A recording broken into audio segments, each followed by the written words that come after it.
আসসালামু আলাইকুম প্রিয় শিক্ষার্থীরা, কেমন আছো তোমরা সবাই? আজকে আমাদের রসায়নের ক্লাস, তোমরা জয়েন করো সবাই। এগ্রির প্রিপারেশন কিরকম হচ্ছে তোমাদের? পরীক্ষা তো সামনেই, সবাই ভালো করে রিভিশন দিচ্ছ? আচ্ছা, তোমাদের রসায়নের সমস্যা ছিল শুনলাম সবার অনেক, ইভেন এই চ্যাপ্টারটা অনেক থিওরিটিক্যাল একটা চ্যাপ্টার, আজকে যেটা নিয়ে আলোচনা করবো আমরা।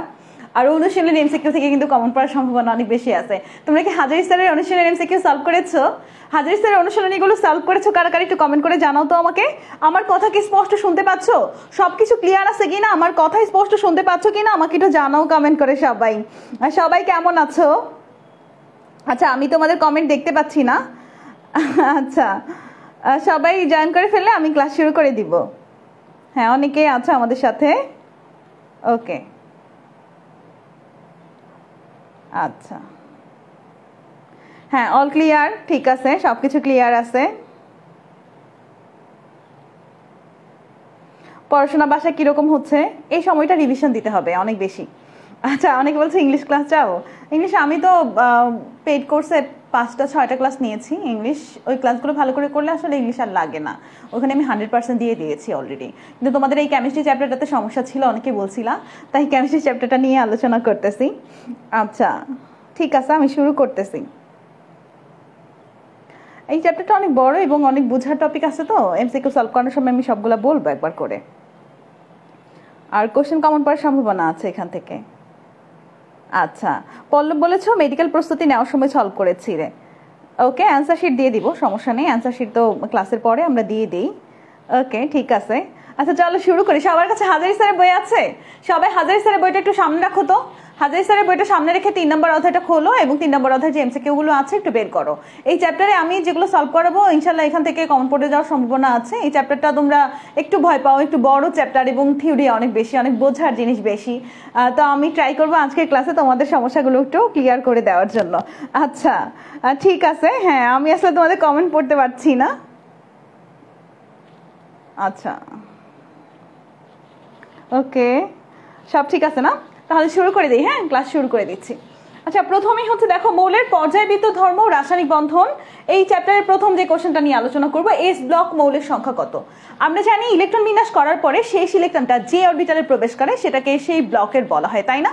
তাহলে এস ব্লকের মৌল কয়টা, পি ব্লকের মৌল কয়টা, ডি ব্লকের মৌল কয়টা? ব্লক ভিত্তিক মৌলগুলো আমাদের জানা দরকার। আচ্ছা, সবকিছু ক্লিয়ার দেখো তো রাইহাম, সব ঠিক আছে? আচ্ছা, ঠিক আছে, ওকে ওকে। আচ্ছা, এস ব্লকের মৌল কয়টা বাচ্চারা? এস ব্লকের মৌল 14টা। এটা সবাই জানো না? এটা সবাই জানো যে এস ব্লকের মৌল হচ্ছে 14টা, কিন্তু আমাদের বাকি ব্লকের মৌলগুলোও জানা দরকার। এস ব্লকের মৌল 14টা, পি ব্লকের মৌল 36টা, ডি ব্লকের মৌল 41টা, এ ব্লকের মৌল 27টা। এই কোন ব্লকের মৌল কয়টা এটা কিন্তু জানা দরকার। দেখবা পরপরই এই কোশ্চেনটা আবার আসতেছে। পি ব্লকের মৌল কয়টা? একটু কি বললাম, 36টা, তাই না? এটা কিন্তু পেরে যাচ্ছ। তাহলে এই ব্লক ভিত্তিক মৌলের সংখ্যাগুলো আমাদের একটু জানতে হবে। পি ব্লকের মৌল কয়টা? পি ব্লকের মৌল কিন্তু 36টা। সবাই আমার সাথে একবার বলে ফেলো, পি ব্লকের মৌল কিন্তু 36টা। ডি ব্লকের মৌল কয়টা বাচ্চারা? ডি ব্লকের মৌল কিন্তু 41টা। ডি ব্লকের মৌল কয়টা? ডি ব্লকের মৌল হচ্ছে 41টা। অর্থাৎ ইলেকট্রন বিন্যাস করার পরে শেষ ইলেকট্রনটা যে অরবিটালে প্রবেশ করে সেটা সে ব্লক ভিত্তিক মৌল। ওকে, এরপরে আমরা দেখতে পাচ্ছি ডি ব্লকের মৌল সংখ্যা হচ্ছে 41টা। তারপরে এখানে একটা কোশ্চেন, কোন মৌলের পরমাণুর যোজ্যতা স্তরে, ওকে, যোজ্যতা স্তরে যদি S2P5 ইলেকট্রন বিন্যাস থাকে তাহলে ওই মৌলের অবস্থান পর্যায় সারণীতে তুমি কিভাবে নির্ণয় করবে? তোমাদের অনেকের কোশ্চেন ছিল, আপু এ রোমান সংখ্যার পরে এ আর হচ্ছে বি, এই কথাগুলো কেন লেখা থাকে, এই শব্দটা কেন লেখা থাকে? আমরা যখন ইলেকট্রন বিন্যাস করব, ইলেকট্রন বিন্যাস করার সময় যদি দেখি যে আমাদের ইলেকট্রনটা এস অরবিটালেও প্রবেশ করেছে, পি অরবিটালেও প্রবেশ করেছে, মানে এস আর পি দুইটাতেই যদি প্রবেশ করে তাহলে আমরা মোট ইলেকট্রন নিব আমাদের 2 + 5 এবং সাথে আমরা কত যোগ করবো বাচ্চারা? সাথে কিন্তু আমরা 10 যোগ করবো। তাহলে 2 + 5 প্লাস সাথে কত যুক্ত করতেছো? 10 যুক্ত করতেছো। তাহলে কত হলো আলটিমেটলি? আমাদের 17 হলো। তাহলে আমরা এটা হচ্ছে 17 এ অথবা 7 এ। এখন তোমাদের কোশ্চেন এ কেন হলো, আবার এখানে বি আছে, বি কখন হয়, তাই না? এই কোশ্চেনটা নিয়ে তোমাদের যত ঝামেলা। একদমই ইজি উত্তর। আমরা যখন ইলেকট্রন বিন্যাস করব, ইলেকট্রন বিন্যাস করার পরে যদি দেখি যে ইলেকট্রনটা ডি অরবিটালে প্রবেশ করেছে, এখন কি ডি অরবিটালে প্রবেশ করেছে? এখানে যেটা দেখতেছো এখানে কি ডি অরবিটালে প্রবেশ করেছে? এখানে কিন্তু ডি অরবিটালে প্রবেশ করেনি। যদি ডি অরবিটালে প্রবেশ করে যেত তাহলে কি হতো? যদি ডি অরবিটালে প্রবেশ করে যেত তাহলে কিন্তু আমাদের এটা বি হতো, বুঝছো? ইলেকট্রন বিন্যাস করার পরে যদি আমরা দেখি যে 3d অরবিটালে চলে গেছে, 4d অরবিটালে চলে গেছে, দ্যাট মিন্স ইলেকট্রন বিন্যাস করার পরে আমাদের ডি অরবিটালে ইলেকট্রন গিয়েছে, এই টাইপের অবস্থা থাকলে আমরা বি দেই শেষে। আর যদি তোমার ডি অরবিটালে না যায় তাহলে কিন্তু এ দেই। এই কোশ্চেনের অ্যান্সারটা আশা করি তোমরা পেয়েছো, অনেকে আমাকে কোশ্চেন করেছিল, আমি সেটার অ্যান্সারটাই দিয়ে দিলাম। দেখো তাহলে অ্যান্সারটা কি হবে আমাদের? 17 হবে, তাই না? 17 এ কেন হয়েছে? কারণ ডি অরবিটালে প্রবেশ করেনি এর জন্য। ওকে, তারপরে কোশ্চেনে চলে যাব। আচ্ছা, 39y লেখা পর্যায় সারণীতে এটার অবস্থান কত? আচ্ছা, এটার অবস্থান কত পর্যায় সারণীতে? 39y আমরা যদি ইলেকট্রন বিন্যাস করি, আমরা যদি 18 আগে নিয়ে নিই, 18 হচ্ছে আর্গনের, তারপরে আলটিমেটলি ইলেকট্রন বিন্যাসটা করো তো তোমরা একবার একটু। 39y যদি আমরা ইলেকট্রন বিন্যাস করি তাহলে আমাদের আলটিমেটলি কত আসে? ইলেকট্রন বিন্যাস করলে আমাদের 18 না, সরি আমাদের 39, তো তাহলে 36 হচ্ছে ক্রিপ্টন। আমরা ক্রিপ্টনটা ধরে রাখলাম, ক্রিপ্টন ইলেকট্রন বিন্যাস টোটালটা লিখলাম না কি শর্টকাটে করার জন্য। তারপরে আমাদের চলে যেতে হবে হচ্ছে ক্রিপ্টনের পরে তো হচ্ছে 4d থাকে আর 5s থাকে, 5s এ একটা যাবে। ক্রিপ্টনে যদি 36 হয় তাহলে 39 হওয়ার জন্য আর হাতে থাকে কত বাচ্চারা? ক্রিপ্টনে যদি 36 হয়, 39 হওয়ার জন্য হাতে থাকে কত? 39 হওয়ার জন্য কিন্তু হাতে আছে 3। 39 হওয়ার জন্য হাতে কত আছে? হাতে আছে 3। দেখো এখানে আমাদের 39 হওয়ার জন্য যদি হাতে 3 থাকে তাহলে আমরা প্রথমে কি করব? ডি অরবিটালে যাব? ডি অরবিটালে যাব না, ডি অরবিটালে না যে এস অরবিটালে যাব। তাহলে এস অরবিটালে যদি 2টা দিয়ে দেই তাহলে আমাদের হাতে কয়টা থাকে? হাতে কিন্তু একটা থাকে, তাহলে আমরা ডি অরবিটালে একটা দিলাম। ওকে, আমাদের এখন টোটাল ডি আর হচ্ছে এই 5s দুইটা মিলে যোগ করতে হবে, তাই না? দুইটা মিলে যোগ করতে হবে। তাহলে টোটাল ইলেকট্রন কয়টা আসে? টোটাল ইলেকট্রন আসে 1 + 2 = 3 আসে। দ্যাট মিন্স আমাদের 3 রিলেটেড কিছু। এবং লাস্টে কত আছে দেখো তো? লাস্টে কিন্তু 5 আছে সামনে, প্রধান কোয়ান্টাম সংখ্যা। যেহেতু প্রধান কোয়ান্টাম সংখ্যা 5 আছে তাহলে আমাদের পঞ্চম পর্যায় হবে। পঞ্চম পর্যায়ে গ্রুপ কত হবে বাচ্চারা? গ্রুপ 3 হবে। এখন তোমাদের কাছে আমার প্রশ্ন, এটা কি 3 এর এ হবে না 3 এর বি হবে? দেখি তো কি অ্যান্সার দাও। এটা কি 3 এর এ হবে নাকি 3 এর বি হবে? তাড়াতাড়ি বলো তো, এটা কি 3 এর এ হবে না 3 এর বি হবে? দ্রুত বলো। যদি অপশনে আমরা বি দেখতাম তাহলে কি করতাম? এটা কি 3 এর এ হবে না 3 এর বি হবে? বলো তো দ্রুত। এটা কিন্তু 3 এর বি হবে। যদি বি থাকতো বি কিন্তু নেওয়া যেত, সমস্যা নাই, তাই না? কারণ এটা ডি অরবিটালে প্রবেশ করেছে, এই তো বুঝেছো। তাহলে বি কখন হয়, কখন এ হয়? এই কোশ্চেনটা একদমই সিলি একটা কোশ্চেন ছিল, অনেকেই কোশ্চেনটা আমাকে করেছো। এই কোশ্চেন অ্যান্সারটা আশা করি তোমরা পেয়ে গিয়েছো, তাই না? ওকে, তারপরে দেখো এখানে বলা আছে সবকিছু আমরা দেখছি, এগুলো সলভ করাইছি আমি, তাই না? এভাবে সলভ করানো হয়ে গেছে অলরেডি। কোন ইলেকট্রন বিন্যাসটি সঠিক? কোন ইলেকট্রন বিন্যাসটি সঠিক? সবাই তো ইলেকট্রন বিন্যাস শিখেছো, ছোটকাল থেকেই তো ইলেকট্রন বিন্যাস করতে করতে বড় হলা। জিঙ্ক 2+। আচ্ছা, জিঙ্কের পারমাণবিক সংখ্যা কত? 30, তাই না? 30 হলে 2+ হইলে আমাদের থাকে কত? 28। 28 হইলে আমরা যদি আর্গনের ক্ষেত্রে 18 ধরি, আর্গন তো 18, প্রতিটার ক্ষেত্রে আর্গন 18, আর্গনের জন্য যদি 18 দিয়ে দাও তাহলে 18 + 10 = কত হয়? 18 + 10 তো 28 হয়ে যায়। তাহলে তো আমরা আলটিমেটলি প্রথমটাই অ্যান্সার হয়ে গেল, তাই না? তারপরেও আমাদের বাকি অপশনগুলো তো চেক করা দরকার। চলো একটু চেক করি। নিকেলের এমনি 28, নিকেলের এমনি 28, যদি 2+ হয় তাহলে 26। তাহলে 26 হলে আমরা যদি এখানে আসলে 26 হলে আর্গন 18 আর 2 হচ্ছে 20, 20 আছে 26 হওয়ার কথাই, তাই না? কিন্তু আমরা এখানে দেখতে পাচ্ছি ডি, শুধু ডি, কিন্তু আমাদের কি ডি? 3D হতে হবে না? 3D থাকা লাগবে তো। তাহলে যেহেতু 3D দেয়নি তাহলে এটা আমি নিতে পারছি না অ্যান্সার হিসেবে। তারপরে দেখো আমাদের এখানে আমরা জানি আয়রন হচ্ছে 26, তাই না? আয়রন 26 থেকে 2 গেলে থাকে 24। তো হিসাব করে যদি আমরা দেখি যে 18 আর 2 10, 18 আর 2 20, আর 4 হচ্ছে 24 তো হয়ে যায়। কিন্তু আমরা জানি ডি অরবিটালে অর্ধপূর্ণ অবস্থা কত? ডি অরবিটালে অর্ধপূর্ণ অবস্থা 5 না বাচ্চারা? ডি অরবিটালে অর্ধপূর্ণ অবস্থা 5 হলে এটা সুস্থিত হয়। তাই এখানে 2 বাদ দিয়ে আমরা 1 নিয়ে এখানে কি করব? এখানে কিন্তু আমরা 5 করব, তাই না? এখানে আমরা 5 করব। তাহলে আমাদের অ্যান্সারটা সিও নিতে পারছি না। কপারের ক্ষেত্রে 29 থেকে 2 গেলে থাকে 27, এখানেও সে একই হিসাব। এখানে আমরা 6 না করে 5 করে এখানে 2 দিয়ে দিব যাতে অর্ধপূর্ণ অবস্থা অধিক স্থায়ী হয়, তাই না? আচ্ছা, তাহলে এই তো আমাদের আলটিমেটলি অ্যান্সারটা তাহলে কি হবে? আলটিমেটলি কিন্তু অ্যান্সারটা আমাদের 1 হবে, ক হবে। আলটিমেটলি আমাদের অ্যান্সার কত হবে? বাচ্চারা দ্রুত বলো, আলটিমেটলি আমাদের অ্যান্সারটা কত হবে? আলটিমেটলি আমাদের অ্যান্সারটা কিন্তু এ হবে। আলটিমেটলি আমাদের অ্যান্সারটা এ হবে। ওকে, সবাই বুঝছো এটা? সবাইকে আমি বুঝাইতে পারছি? দেখো তো, কেমিস্ট্রি নিয়ে টেনশনের কিছু নাই। কেমিস্ট্রি, আচ্ছা এটা আর চিকন করতে হবে। ওকে, আচ্ছা এদিকে দিলে চিকন হয়, ঠিক আছে। আচ্ছা কেমিস্ট্রি নিয়ে ভয়ের একটা সলিউশন হচ্ছে অনুশীলন এমসিকিউ সলভ করে যাওয়া। সবগুলো চ্যাপ্টারের অনুশীলন এমসিকিউ যদি সলভ করে যেতে পারো তাহলে কেমিস্ট্রিতে তুমি অনেকগুলো কোশ্চেন কমন পেয়ে যাবা। আর প্রিভিয়াস ইয়ারে যে কোশ্চেনগুলো আছে এইটা করে যেতে পারলে হবে। যার বেসিক একদম দুর্বল আর যার বেসিক ভালো সে রিভিশন দিবা। যারা অনেকে মেডিকেল প্রিপারেশন নিয়েছো তোমরা অনেকে টপ করবা, অনেকে রেজাল্ট কিন্তু একদম টপ 10-এ থাকবা অনেকেই, তো তাদের জন্য কিছু বলার নাই, তারা জানো কি করতে হবে, ভালো করে বই পড়তে হবে। কিন্তু যারা একটা চান্স পেতে চাও তাদের জন্য একটা সলিউশন হচ্ছে অনুশীলন এমসিকিউ সলভ করবা আর প্রিভিয়াস ইয়ারের কোশ্চেনগুলো একবার দেখে যাবা। তাহলে অ্যান্সার আমাদের কত হলো? অ্যান্সার কিন্তু আমাদের এ হলো। এরপর দেখো পর্যায় সারণীর কোন শ্রেণীর মৌলকে চ্যালকোজেন বলে? চ্যালকোজেন মানে কি? আকরিক উৎপন্নকারী, তাই না? চ্যালকোজেনকে ইংরেজিতে কি বলে? ওর ফর্মিং, তাই না? ওর ফর্মিং, ওর ফর্মিং, ওর ফর্মিং বা আকরিক উৎপন্নকারী। চ্যালকোজেন মানে কি বলো তো বাচ্চারা? আকরিক উৎপন্নকারী, আকরিক উৎপন্নকারী। আকরিক উৎপন্নকারী মৌল কোনটা? আকরিক উৎপন্নকারী মৌল হচ্ছে গ্রুপ 16। গ্রুপ 16 মৌলকে আকরিক উৎপন্নকারী মৌল বলা হয়। গ্রুপ 16 মৌলকে আকরিক উৎপন্নকারী মৌল বলা হয়। ওকে, গ্রুপ 16 মৌলকে আকরিক উৎপন্নকারী মৌল বলা হয়। গ্রুপ 16 মৌল, ঠিক আছে। তারপরে চলে যাবো আমরা পরবর্তীতে পি ব্লক মৌল। আচ্ছা প্রথম পি ব্লক মৌল কোনটি? দেখো কোশ্চেনটা, প্রথম পি ব্লক মৌল পি অরবিটালে যদি শেষ ইলেকট্রনটা প্রবেশ করে তাহলে তো সেটা পি ব্লক ভিত্তিক মৌল, তাই না? কিন্তু কোশ্চেনটা এইভাবে করছে যে প্রথম পি ব্লক ভিত্তিক মৌল কোনটা? প্রথম পি ব্লক ভিত্তিক মৌল আমরা যদি গ্রুপ 13 থেকে চিন্তা করে 18 কথা চিন্তা করি, গ্রুপ 13 থেকে 18 পর্যন্ত সবাই পি ব্লক ভিত্তিক মৌল, কারণ সবারই শেষ ইলেকট্রনটা পি অরবিটালে প্রবেশ করে। কিন্তু এখন কথা হচ্ছে এখানে প্রথম পি ব্লক ভিত্তিক কোনটা? আমাদের এখানে দেখো বোরন আছে, বোরনের কত? বোরনের 5। কার্বন আছে, কার্বনের কত? কার্বনের 6। তারপরে আমাদের সালফার 16, নাইট্রোজেন হচ্ছে আমাদের কত? নাইট্রোজেন আমাদের 7। আচ্ছা যাই হোক, প্রথম পি ব্লক যদি বলে তাহলে অবশ্যই আমাদের বোরন যাবে। প্রথম পি ব্লক হলে কোনটা যাবে বলো তো বাচ্চারা? প্রথম পি ব্লক হলে বোরন যাবে, কারণ বোরনের 5 1s2 2s2 2p1, তাই না? তাহলে প্রথমে পিতে একটা গেছে, দ্যাট মিন্স প্রথম পি ব্লক কোনটা? প্রথম পি ব্লক বলে অ্যান্সার কি হবে? অ্যান্সার কিন্তু এ হবে। প্রথম পি ব্লক বলে অ্যান্সারটা কত হবে? প্রথম পি ব্লক বলে অ্যান্সারটা এ হবে। প্রথম পি ব্লক বলে অ্যান্সারটা এ হবে। তাহলে এটা তো বুঝতেই পারছো তোমরা। এরপরে কোশ্চেন, এস ব্লক কোনটা? এস ব্লক বলতে আসলে গ্রুপ 1-এর মৌল বোঝায়, তাই না? এস ব্লক ভিত্তিক মৌল বুঝাইতে গ্রুপ কতর মৌল বোঝায়? এস ব্লক বলতে গ্রুপ 1 2 দুইটাই বোঝায়। গ্রুপ 1-এর মৌলদের বলা হয় হচ্ছে ক্ষার ধাতু, তাই না? আর গ্রুপ 2-এর মৌলদের বলা হয় মিথ ক্ষার ধাতু। গ্রুপ 1-এর মৌলগুলো ছোটবেলা থেকে মনে রাখতেছো না?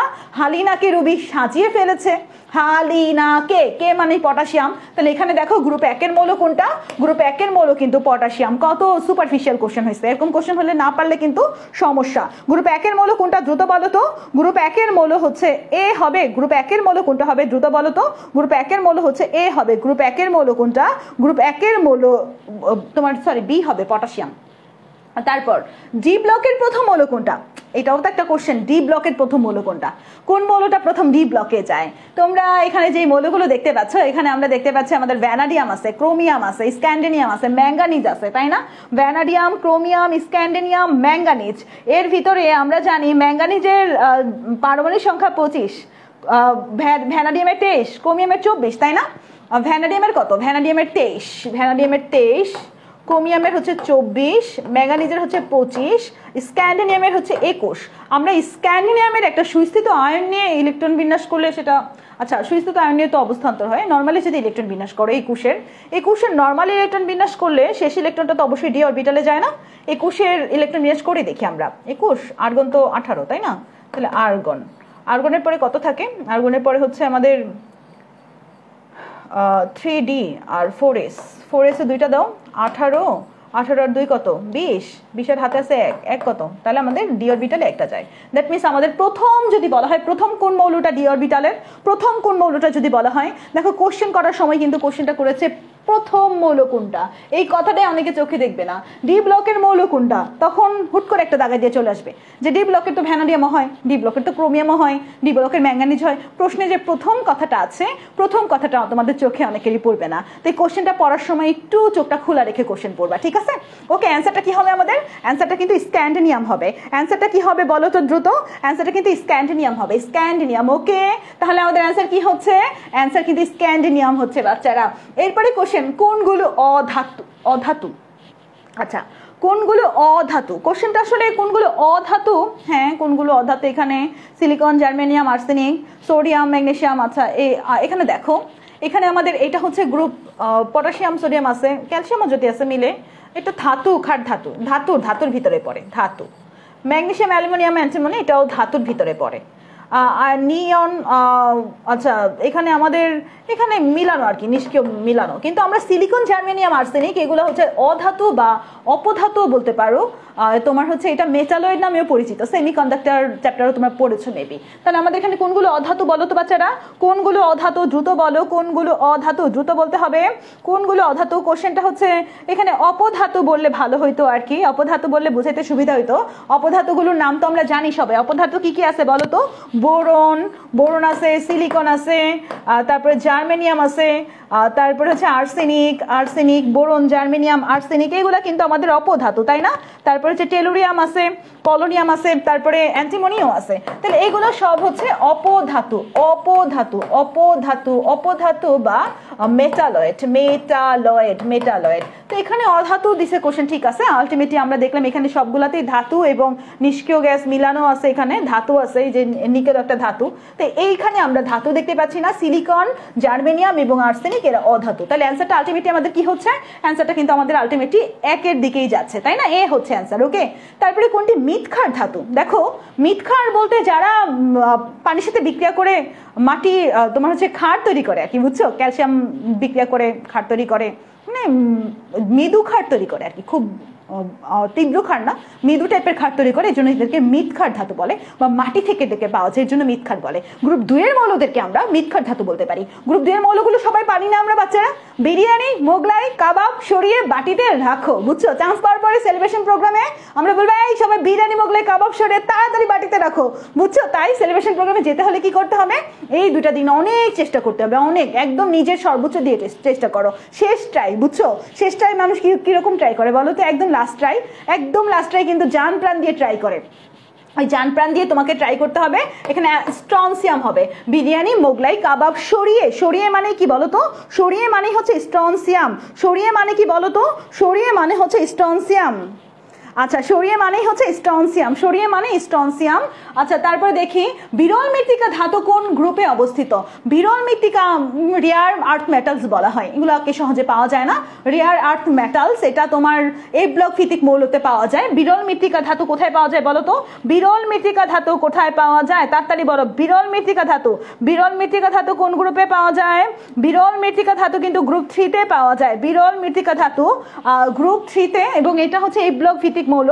এ ব্লকে যদি যেতে হয়, আসলে এ ব্লকে যেতে হলে কিন্তু আমাদের ডি ব্লকও যেতে হয়, তাই এটাকে 3B-ও বলতে পারো। পর্যায় সারণীতে 3B-তে আছে, ষষ্ঠ পর্যায়ে আছে। কোথায় আছে বিরল মৃত্তিকা? বিরল মৃত্তিকা কিন্তু ষষ্ঠ পর্যায়ে, গ্রুপ 3 তে। কত পর্যায়ে বিরল মৃত্তিকা? কত পর্যায়ে বাচ্চারা? ষষ্ঠ পর্যায়ে, এবং গ্রুপ 3 তে আছে। ষষ্ঠ পর্যায়ে গ্রুপ 3 তে বিরল মৃত্তিকা rare earth metal. Rare earth মেটালরা কোন ব্লক ভিত্তিক? রেয়ার আর্থ মেটালরা কিন্তু এফ ব্লক ভিত্তিক। রেয়ার আর্থ মেটালরা কোন ব্লক ভিত্তিক বাচ্চারা? রেয়ার আর্থ মেটালরা হচ্ছে এফ ব্লক ভিত্তিক। রেয়ার আর্থ মেটালরা কোন ব্লক ভিত্তিক? এই যে দেখো এখানে লেখা আছে, তৃতীয় গ্রুপের ষষ্ঠ পর্যায়ে এফ ব্লক ভিত্তিক যারা, তাদেরকে প্রকৃতিতে অর্থাৎ পৃথিবীতে কম পরিমাণে পাওয়া যায়, রেয়ার তারা। তাই এইটা হচ্ছে গ্রুপ কত? গ্রুপ 3। এবং যেহেতু এ ব্লকে গেছে তাহলে সে অবশ্যই ডি ব্লকেও গেছে, 3-এর বিও হইতে পারে, বুঝছো? অপশনে যদি বি থাকে সমস্যা নাই। ওকে, তাহলে পরের কোশ্চেনে চলে যাই আমরা। এ ব্লকের মৌলের সংখ্যা কয়টি? এটা আমরা এর আগেও আসছি পড়ে, রিপিট হয়েছে কোশ্চেন। 36টা হবে অ্যান্সার, 36টা। তারপর চলে যায় পরবর্তী কোশ্চেন, পর্যায় সারণীর কোন গ্রুপের মৌলগুলো তীব্র জারক? এটা অনেক ইম্পর্টেন্ট কোশ্চেন। কোন গ্রুপের মৌলগুলো তীব্র জারক? আমরা জানি যে পর্যায় সারণীর বাম থেকে ডান দিকে যেতে থাকলে আমাদের ধাতব বৈশিষ্ট্য কমতে থাকে। পর্যায় সারণীর বাম থেকে ডান দিকে যেতে থাকলে কি কমে বাচ্চারা? পর্যায় সারণীর আমরা যদি বাম থেকে ডানে যাই, বাম দিকে সব কারা? বাম দিকে সব ধাতুরা। ডান দিকে কারা বলো তো? ডান দিকে সব অধাতুরা। তো অধাতুরা যারা, অধাতুর এদিকে জারণ বৈশিষ্ট্য বাড়তে থাকে। ধাতুরা মূলত কি হয়? ধাতুরা মূলত বিজারক হয়। আর অধাতুরা কি হয়? অধাতুরা কিন্তু জারক হয়। তাহলে তীব্র জারক কারা? একদম 17 নম্বর গ্রুপ। তীব্র জারক কারা বলো তো বাচ্চারা? 17 নম্বর গ্রুপ। দ্যাট মিনস হ্যালোজেন কারা? সামুদ্রিক লবণ উৎপন্নকারী যারা। কে আছে সেখানে? ফ্লোরিন, ক্লোরিন, ব্রোমিন, আয়োডিন, তাই না? ফ্লোরিন, ক্লোরিন, ব্রোমিন, আয়োডিন এরা কিন্তু তীব্র জারক। ফ্লোরিন, ক্লোরিন, ব্রোমিন, আয়োডিন এরা কিন্তু তীব্র জারক। ফ্লোরিন, ক্লোরিন, ব্রোমিন, আয়োডিন এরা কিন্তু তীব্র জারক। ফ্লোরিন, ক্লোরিন, ব্রোমিন, আয়োডিন এরা কিন্তু তীব্র জারক। আচ্ছা কোনো কোশ্চেন কি সমস্যা হয়েছে? এ ব্লক মৌলের সংখ্যা, ও এ ব্লক মৌলের সংখ্যা হ্যাঁ 27টা, সরি আমি পি দেখে ফেলছি, থ্যাংক ইউ। আচ্ছা এটা 27টা, এটা স্লিপ অফ টাং। আচ্ছা এই যে দেখো এখানে দেওয়াই আছে এ ব্লক মৌলের সংখ্যা 27টা, এই যে তোমরা ধরতে পারছো, দেখছো আমি সারা রাত জাগনা তো ঘুমাই নেই তো এটা হয়তো বা খেয়াল করিনি চোখে। ঠিক আছে এই তো তোমরা ধরতে পারছো, এটা অনেক ভালো একটা বিষয়। তারপর দেখো নিচের কোন যুগলের দুইটি মৌল অষ্টক সম্প্রসারণ করতে পারে? অষ্টক সম্প্রসারণ কারা করতে পারে? যাদের খালি ফাঁকা ডি অরবিটাল আছে বাচ্চারা, যাদের ফাঁকা ডি অরবিটাল আছে তারাই অষ্টক সম্প্রসারণ করতে পারবে। তো এখানে আমরা যদি ইলেকট্রন বিন্যাস করি, ইলেকট্রন বিন্যাস করলে আলটিমেটলি দেখা যায় অ্যালুমিনিয়ামের ফাঁকা ডি অরবিটাল নাই, অ্যালুমিনিয়ামের ফাঁকা ডি অরবিটাল নাই। হ্যাঁ অ্যালুমিনিয়াম 13 তো পারমাণবিক সংখ্যা, 13 ইলেকট্রন বিন্যাস করলে কত হয়? 1s2 2s2 2p6 2p6 কত হইল আমাদের?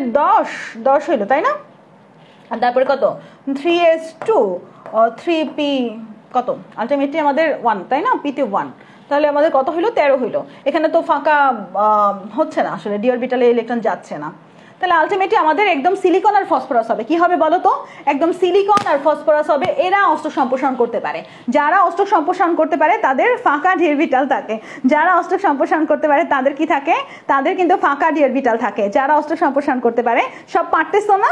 সবাই কিন্তু পারতেছো, সবাই কিন্তু পারতেছো। ওকে তাহলে দেখো আমাদের এখানে যাদের ফাঁকা ডি অরবিটাল আছে, ফাঁকা ডি অরবিটাল আছে, সিলিকন হচ্ছে 14, ফসফরাস হচ্ছে 15 তাই না পারমাণবিক সংখ্যা, তাহলে তারাই কিন্তু অষ্টক সম্প্রসারণ করতে পারে। অষ্টক সম্প্রসারণ বলতে ডি অরবিটাল ইলেকট্রন উত্তেজিত করে দেওয়া আর কি, তো জানো এটা। ওকে তারপরে কোশ্চেনটা দেখি কি আছে, নিচের কোন যৌগটি আর্দ্র বিশ্লেষিত হয়? এই আর্দ্র বিশ্লেষণের ক্ষেত্রেও আমাদের এই সেই যার ফাঁকা ডি অরবিটাল আছে সেই আর্দ্র বিশ্লেষিত হবে মূলত। তো এখানে আমরা যদি চিন্তা করি কার্বনের কথা, কার্বনের ডি অরবিটাল কেমনে থাকবে? কার্বন তো 2 নাম্বার পর্যায়ে থাকে। তারপর সোডিয়াম, সোডিয়ামের ডি অরবিটাল তো নাই, সোডিয়ামও তোমার যাচ্ছে না। তারপরে সিলিকন, কার্বন, কার্বনও যাচ্ছে না।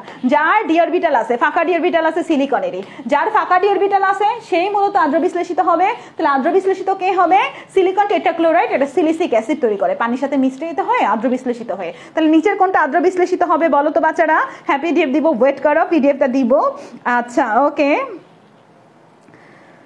ওকে ঠিক আছে, তাহলে যার ফাঁকা ডি অরবিটাল আছে সেই আর্দ্র বিশ্লেষিত হবে। তাহলে এখানে আর্দ্র বিশ্লেষিত কে হবে না? কার্বন টেট্রাক্লোরাইড হবে না। এটা একটা কোশ্চেনই আছে হাজারি স্যারের বইতে যে কার্বন টেট্রাক্লোরাইড আর্দ্র বিশ্লেষিত হয় না কিন্তু সিলিকন টেট্রাক্লোরাইড আর্দ্র বিশ্লেষিত হয়, এরকম টাইপের কোশ্চেনই আছে। ওকে দেখো সিলিসিক অ্যাসিডের সংকেত একবার পড়ে যাও। হ্যাঁ এই যেটা সিলিসিক অ্যাসিডের সংকেত, এটা কিন্তু আসতে পারে। সিলিসিক অ্যাসিডের সংকেত কোনটা বলা যায় না। এরপর দেখো NS1 যোজ্যতা স্তরে পানির সাথে বিক্রিয়া করে কি উৎপন্ন করে? NS1 বলতে আসলে কোন গ্রুপ বোঝায়? NS1 এস অরবিটালে একটা ইলেকট্রন, এটা কি গ্রুপ 1 বোঝায় না বাচ্চারা? এটা কি গ্রুপ 1 বোঝায় না? গ্রুপ 1 এর মৌলদের কি বলা হয়? ক্ষার ধাতু বলা হয় না?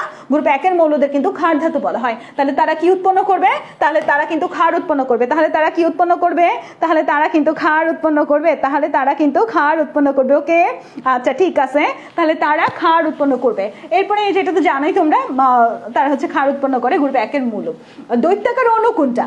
দৈত্যাকার মৌল বলা হয় হচ্ছে সিলিকনকে। Giant molecule, giant molecule, giant মানে কি? জায়ান্ট মানে দৈত্য না? জায়ান্ট মানে দৈত্য। সিলিকনকে বলা হয় জায়ান্ট মলিকিউল। সিলিকনকে কি বলা হয় বাচ্চারা? সিলিকনকে বলা হয় জায়ান্ট মলিকিউল। তাহলে সিলিকন ডাইঅক্সাইডকে কি বলা হবে? সিলিকন ডাইঅক্সাইডকে দৈত্যাকার মৌল বলা হবে না? সিলিকন ডাইঅক্সাইডকে কি বলা হবে? দৈত্যাকার মৌল বলা হবে। দৈত্যাকার অনেক বড়, এটা দেখো বইতে আছে, অনেক বড় একটা সংকেত। তাহলে দৈত্যাকার মৌল কোনটা? Silicon dioxide. সিলিকন ডাইঅক্সাইড হচ্ছে দৈত্যাকার মৌল। দৈত্যাকার মৌল দেখো সিলিকনকে বলা হয় জায়ান্ট মলিকিউল এবং সিলিকন ডাইঅক্সাইড হচ্ছে দৈত্যাকার অণু। সিলিকন হচ্ছে জায়ান্ট মলিকিউল, সিলিকন ডাইঅক্সাইড হচ্ছে দৈত্যাকার অণু। ওকে ভুলবা আর জীবনে?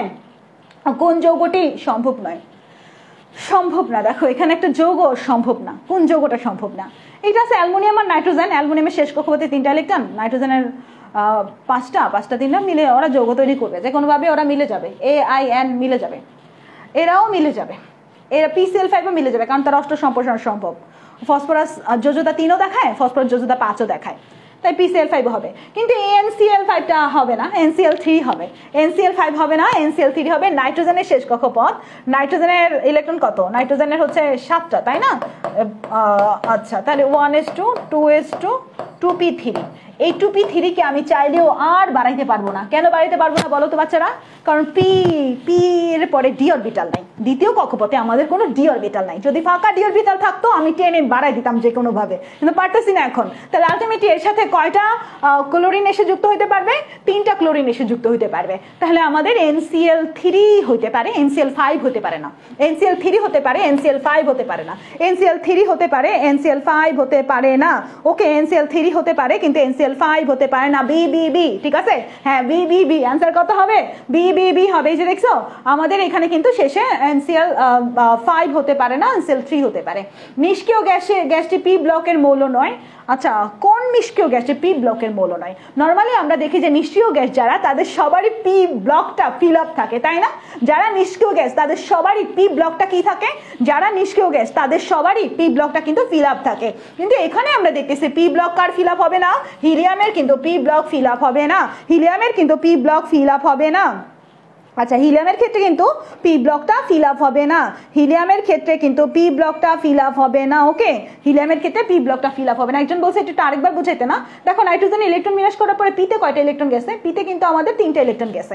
এখন আমরা পিকে যদি আমরা px py pz হিসেবেও দেখি, তাহলে এই যে এখানে সিঙ্গেল ইলেকট্রন আছে, তাহলে সিঙ্গেলের সাথে প্রতিটার সাথে একটা করে আমরা যদি ক্লোরিন নিয়ে আসি, তাহলে আমাদের আলটিমেটলি সর্বোচ্চ হইতে পারে NCl3 হইতে পারে। আমি কি এই 2s থেকে এখান থেকে একটা ইলেকট্রন বানিয়ে আরেকটা ইলেকট্রন কি এখানে কোনো 2d বলতে কাউকে দিতে পারতেছি না। কিন্তু 3d থাকলে, যদি 3 নম্বর পর্যায়ে যেত মৌলগুলো বড় মৌল হইতো, তাহলে আমি কিন্তু ফসফরাসের ক্ষেত্রে কিন্তু এটা করতে পারতাম। তাই আমাদের অষ্টক সম্প্রসারণ সম্ভব হচ্ছে না। অষ্টক সম্প্রসারণ সম্ভব হচ্ছে না বলেই শুধু NCl3 সম্ভব, NCl5 সম্ভব না। ক্লিয়ার বাচ্চারা? এই টপিকটা কিন্তু ইম্পর্টেন্ট। ওকে, তারপর চলে যাই পরবর্তী কোশ্চেনে। আমাদের নিচের কোন মৌলটি জারণ সংখ্যা সর্বোচ্চ হতে পারে? জারণ সংখ্যা সর্বোচ্চ হতে পারে। Vanadium, chromium, vanadium, cobalt, chromium, iron, সবারই আমরা একাধিক পরিবর্তনশীল জারণ মান দেখি, তাই না বাচ্চারা? আয়রনের ক্ষেত্রে তো 2+ আর 3+ দেখি আমরা। 2 আর 3 দেখি আয়রনের ক্ষেত্রে, 2 আর 3 দেখি। ভ্যানাডিয়ামের ক্ষেত্রেও দেখি 2 আর 3 আছে। কোবাল্টের ক্ষেত্রে এরকম আমরা 2, 3 এরকম দেখতে পাই, বুঝছো? কিন্তু ক্রোমিয়ামের ক্ষেত্রে কিন্তু আমরা সর্বোচ্চ 6 পর্যন্ত যাইতে পারি। ক্রোমিয়ামের ক্ষেত্রে আমরা সর্বোচ্চ 6 পর্যন্ত যাইতে পারি। আর ম্যাঙ্গানিজের ক্ষেত্রে আমরা সর্বোচ্চ 7 পর্যন্ত যেতে পারি। ম্যাঙ্গানিজের ক্ষেত্রে সর্বোচ্চ কত পর্যন্ত যেতে পারি? ম্যাঙ্গানিজের ক্ষেত্রে সর্বোচ্চ 7 পর্যন্ত যেতে পারি। কিন্তু আমরা ক্রোমিয়ামের ক্ষেত্রে সর্বোচ্চ কত পর্যন্ত যেতে পারি? ক্রোমিয়ামের ক্ষেত্রে সর্বোচ্চ 6 পর্যন্ত যেতে পারি। ক্রোমিয়ামের ক্ষেত্রে সর্বোচ্চ 6 পর্যন্ত যেতে পারি। তাহলে অ্যান্সারটা সর্বোচ্চ জারণ মান কে দেখাতে পারে বলো তো? সর্বোচ্চ জারণ মান কিন্তু ক্রোমিয়াম দেখাতে পারে। ক্রোমিয়াম 2, 3, 6 পর্যন্ত যেতে পারে। ম্যাঙ্গানিজ 7 পর্যন্ত যেতে পারে। ক্রোমিয়াম 6 পর্যন্ত যেতে পারে। ম্যাঙ্গানিজ 7 পর্যন্ত যেতে পারে। ওকে, আচ্ছা ঠিক আছে। তারপরে যাই, পরের কোশ্চেন কি আছে? বিজোড় ইলেকট্রন সংখ্যার ক্রম কোনটা? এটা দেখো, বিজোড় ইলেকট্রন সংখ্যার ক্রম কোনটা? এই কোশ্চেনটা একটু জটিল, এই টাইপের কোশ্চেন আসার সম্ভাবনা আছে। তো আমি এটার ব্যাখ্যাটা খুব ভালো করে দেখার জন্য AI আর্টিফিশিয়াল ইন্টেলিজেন্সের হেল্পটাও নিয়েছিলাম। আমি এমনি তো বুঝতেছিলাম কি হবে, কিন্তু আরো ভালো ব্যাখ্যা যাতে দেওয়া যায় এই জন্য হেল্প নিলাম। দেখলাম সেই লেভেলের অ্যান্সার দিয়েছে। মেডিকেল আর্ট আমি এটা পোস্টও করেছি সকালবেলা। আমি যখন এগুলো চেক করতেছিলাম সকালে, সারা রাত তো চেক করছি, সকালেও চেক করছি। মানে তোমাদের ক্লাসটা যাতে সুন্দর হয় সেই ট্রাই আমরা করে যাচ্ছি, আমাদের সর্বোচ্চ ট্রাই করেছি। তোমরা নিজেরা নিজেদের সর্বোচ্চ ট্রাই করছো কিনা নিজেকে জিজ্ঞাসা করো, আর এই 2 দিন পড়াশোনা করো, তাইলেই হবে, বুঝছো? নিজের কাছে ক্লিয়ার থাকো। দেখো আমাদের এখানে কোনটা হচ্ছে আমাদের এখন আমরা ইলেকট্রন বিন্যাস করব। হ্যাঁ, ইলেকট্রন বিন্যাস করে দেখবো যে আসলে এটার অ্যান্সারটা কি হয়। এখানে একটা ব্যাপারটা আমি তোমাদের দেখাচ্ছি। ইলেকট্রন বিন্যাসটা লিখতে গেলে টাইম লাগবে আমার, তাই এই ইলেকট্রন বিন্যাসটা খেয়াল করো। আমরা এখানে দেখতে পাচ্ছি ম্যাঙ্গানিজ। ওকে, ম্যাঙ্গানিজের ইলেকট্রন বিন্যাস, আমরা ম্যাঙ্গানিজের পারমাণবিক সংখ্যা কত জানি বলো তো বাচ্চারা? ম্যাঙ্গানিজের পারমাণবিক সংখ্যা 25 না? ম্যাঙ্গানিজের পারমাণবিক সংখ্যা কিন্তু 25। ওকে, আয়রনের পারমাণবিক সংখ্যা কত জানো? 26 না? আয়রন পারমাণবিক সংখ্যা কিন্তু 26। ক্রোমিয়ামের কত জানো? ক্রোমিয়ামের কত? 24 না? 24। আমি পাশে লিখে রাখলাম, একটু ঠান্ডা মাথায় বুঝতে হবে, এটা একটু ধৈর্য ধরে বুঝতে হবে। দেখো আমরা 25 থেকে যদি 2 চলে যায় থাকে কত? 25 থেকে 2 চলে গেলে আমাদের থাকে 23 না? 23। তাহলে ম্যাঙ্গানিজ 2+ ইলেকট্রন বিন্যাস করতে হলে আমাদের 23 করতে হবে না? 23 এর ইলেকট্রন বিন্যাস করতে হবে। আর 23 এর ইলেকট্রন বিন্যাস করলে আমরা আলটিমেটলি 3D তে কয়টা গেল? 3D তে 5টা গেল। ওকে, 3D তে 5টা গেছে, এইটুকু থামো। তারপরে আমাদের দেখো আয়রন 2+ যদি করি আলটিমেটলি আমাদের 3D তে কিন্তু 6টা যায়। আয়রন 2+ করলে 3D তে কয়টা যায়? আয়রন 2+ করলে 3D তে কয়টা যায়? 3D তে কিন্তু 6টা যায়, 6টা। আচ্ছা, তারপরে দেখো আমাদের এখানে ক্রোমিয়াম যদি 3+ করো তাহলে কয়টা হবে এখানে? এখানে হচ্ছে 21 হবে, তাই না? 21-এর হিসাব করলে আমাদের 3D-তে কয়টা যায়? 3D-তে 3টা যায়। আচ্ছা, এখন আমরা যদি 3D-তে D-গুলোর আরো উপস্তর ভাগ করি তাহলে DXY 5টা উপস্তরে ভাগ করা যাবে, তাই না? প্রতিটাতে আমরা 2টা করে ইলেকট্রন দিতে পারবো। 3DXY, 3DYZ, 3DZX, 3DX² - Y², 3DZ²। ওকে, আমরা যদি প্রত্যেকটাতে বিজোড় ইলেকট্রন, এখানে বলছে বিজোড় ইলেকট্রন সংখ্যার ক্রম, কার কয়টা বিজোড় ইলেকট্রন আছে, আমি যদি এখানে এই 5টাকে, আমরা জানি যে সবাই প্রথমে কি করে, একমুখী হয়ে প্রবেশ করে, তাই না? হুন্ডের নিয়ম অনুসারে। তো আমাদের যেহেতু এখানে 5টা আছে, আমরা প্রত্যেকটাতে একটা একটা করে দিয়ে দিচ্ছি। প্রত্যেকটাতে কয়টা কয়টা করে দিয়ে দিলাম? প্রত্যেকটাতে একটা একটা করে। তাহলে ম্যাঙ্গানিজের ক্ষেত্রে বিজোড় ইলেকট্রন কয়টা পেলাম? ম্যাঙ্গানিজের ক্ষেত্রে বিজোড় ইলেকট্রন কয়টা পেলাম বাচ্চারা? ম্যাঙ্গানিজের ক্ষেত্রে বিজোড় ইলেকট্রন কয়টা পেলাম? দ্রুত বলো, ম্যাঙ্গানিজের ক্ষেত্রে বিজোড় ইলেকট্রন কয়টা পেলাম? ম্যাঙ্গানিজের ক্ষেত্রে কিন্তু বিজোড় ইলেকট্রন আমরা 5টা পেয়েছি। ওকে, তারপর দেখো আয়রনের ক্ষেত্রে, আয়রনের ক্ষেত্রে আমাদের 6 আছে, তাই না? 6 আছে। আমরা প্রথমে একটা একটা করে দিয়ে যাই, প্রথমে একটা একটা করে দিয়ে যাই, একটা একটা করে দিয়ে গেলাম। ওকে, দিয়ে গেলাম। এরপরে আমাদের হাতে আরেকটা আছে না? আরেকটা আছে। এবার বিপরীত স্পিনে আরেকটা প্রবেশ করবে না? বিপরীত স্পিনে আরেকটা প্রবেশ করলো। আমাদের কিন্তু 6টা দেওয়া হয়ে গেছে। এখন আমাদের বিজোড় কয়টা? আয়রন 2+ এর ক্ষেত্রে বিজোড় কয়টা বাচ্চারা? আয়রন 2+ এর ক্ষেত্রে বিজোড় কয়টা? দ্রুত বলো তো, আয়রন 2+ এর ক্ষেত্রে বিজোড় কয়টা? আয়রন 2+ এর ক্ষেত্রে বিজোড় কয়টা? তাড়াতাড়ি বলো। এই কোশ্চেনটা কিন্তু খুবই ইম্পর্টেন্ট একটা কোশ্চেন। আয়রনের 2+ এর ক্ষেত্রে বিজোড় কিন্তু আমরা এখানেই পেলাম কয়টা? বিজোড় কিন্তু আমরা 4টা পেয়েছি। বিজোড় আমরা 4টা পেয়েছি। ওকে, এরপরে আমাদের 3Dর ক্ষেত্রে আর কি করবো? আমাদের তো এখানে x² - y² z² তো ফাঁকাই যাচ্ছে, আমাদের এখানে 3টাই, তাই না? এটা তো আর তেমন কিছু না। তাহলে এখন দেখো সিরিয়াল যদি করতে হয় তাহলে ম্যাঙ্গানিজটা আগে আসবে, তারপরে আয়রন যাবে, তারপর ক্রোমিয়াম যাবে না? যারা তোমরা 2 নাম্বারটা বলতেছিলা তারা দেখো 2 নাম্বারটা কি হয় না, আমাদের বিজোড় ইলেকট্রন চেয়েছে এখানে। তাহলে বিজোড় ইলেকট্রনটা বের করার জন্য আমাদের লাস্ট কক্ষপথটাকে ব্রড করতে হবে না? ব্রড করে তারপরে একটা একটা করে ইলেকট্রনগুলো দিতে হবে না? দিতে হবে। দেখো তো বুঝেছো কিনা? এই কোশ্চেনটা বোঝা আমাদের অনেক দরকার ছিল, কিন্তু এটা আসার মতো একটা কোশ্চেন, এটা আসলে না পারলে কিন্তু মন খারাপ হবে। আমি কিন্তু সুন্দর করে বুঝাইছি, বুঝছো তোমরা? দেখো তো বাচ্চারা, বুঝছো কিনা দ্রুত বলো তো। এই টাইপের কোশ্চেনগুলো সলভ করলেই ভালো হয়। হ্যাঁ, এই যে এগুলা পরীক্ষায় আসার সম্ভাবনা আছে, সবই করাচ্ছি। তো অনুশীলন MCQ যেগুলো ব্যাখ্যা না দেওয়ার ওগুলো তাড়াতাড়ি টেনে যাবো, যে দরকার ওটা অনেক বুঝাই দিব। আমাদের এই অ্যান্সারটা বুঝছি সবাই? আমাকে একটু বলতে হবে, সবাই একটু বলো তো, এখানে যে অনেকগুলো স্টুডেন্ট আছো সবাই কি বুঝছো? আমাকে একটু বলো তো সবাই বুঝছো কিনা। আশা করি সবাই বুঝছো। আচ্ছা আপু আরেকবার বলেন। ওকে, দেখো আমাদের এখানে তো ইলেকট্রন 23টা, ম্যাঙ্গানিজের বুঝছো কেন 23টা? 5 থেকে 25 থেকে 2 বিয়োগ দিছি, কেন দিছি? কারণ 2+। আয়রনের ক্ষেত্রে 26 থেকে 2 বিয়োগ দিছি, কেন দিছি? কারণ 2+। ওকে, তারপরে ক্রোমিয়াম থেকে 3 বিয়োগ দিছি, কেন? 3+। 21টা আছে। তো ইলেকট্রন বিন্যাস করার পরে আলটিমেটলি আমাদের ইলেকট্রনে আমরা দেখতে পাচ্ছি যে প্রথমটা হচ্ছে 3D-তে গেছে, D-তে 5টা গেছে। D এর যদি আমরা আরো উপস্তরে ভাগ করি, DX XY DYX DZX DX² - Y², DZ², এভাবে হয় না? এইভাবে হয় উপস্তরে ভাগ করলে। ওকে, আমরা উপস্তরে ভাগ করার পরে আমরা প্রত্যেকটাতে কয়টা করে প্রথম ইলেকট্রন দিব? প্রত্যেকটাতে একটা একটা করে ইলেকট্রন দিব। হুন্ডার নিয়ম অনুসারে প্রথমে সবাই একমুখী হয়ে প্রবেশ করবে, তাই না? সবাই একমুখী হয়ে প্রবেশ করছে, 5টাতে 5টা দিয়ে দিছি। ওকে, আমার আর ঝামেলা নাই। তারপরেরটাতে আমাদের 6টা আছে। সবাই একমুখী হয়ে প্রবেশ করার পরে একটা ইলেকট্রন উল্টামুখী হয়ে প্রবেশ করবে না? একটা ইলেকট্রন উল্টামুখী হয়ে আবার প্রবেশ করবে একটা। তারপরে আমাদের তাহলে থাকে কয়টা? 4টা থাকে বিজোড়। তারপর বাকিটা যে 3টা। বুঝছো? আশা করি সবাই বুঝছো। ওকে, এই তো ক্লিয়ার বাচ্চারা। ওকে ওকে ওকে ওকে, তারপর চলে যাই তাহলে আমাদের নিকেল 2+ আয়নে অযুগ্ম বা বিজোড় ইলেকট্রন সংখ্যা কয়টা? এটা তো একটা কোশ্চেন। নিকেল 2+ এ কয়টা বাচ্চারা? এরা এখন তোমরা বলো নিকেল 2+ এ কয়টা? নিকেল তো 28, তাই না? নিকেল 28। যদি 28কে আমি কত করি? 28কে 26 হয়ে যাবে না? 26 হয়ে যাবে। 26-এর ইলেকট্রন বিন্যাস করতে হবে আমাদের। 26-এর ইলেকট্রন বিন্যাস যদি করো আলটিমেটলি 26 তো আমাদের তাহলে আর্গন নিয়ে নেই 18 চলে গেছে, হাতে আছে কত? 18 হইলে এখন 3D যদি করি আমরা আলটিমেটলি কত আসে আমাদের? 3D আচ্ছা, এখানে তো আমরা আর্গন দিলাম। 3D-তে আমাদের আলটিমেটলি যাবে কয়টা? 8টা যাবে, তাই না? হিসাব করে 26 করার জন্য 3D-তে 8টা যাইতে হইতেছে না? 2+ তো। আচ্ছা, তাহলে 8টা আলটিমেটলি আমাদের এখানে কিন্তু 4S ছিল, 4S-এ 2টা ছিল, কিন্তু আমরা এই যে 2+ করার জন্য 4S-এরটা বাদ দিয়ে দিছি, তাই না? 2টা নিয়ে গেছি 4S থেকে। কারণ আমাদের D-তে কয়টা আছে? D-তে 8টা আছে।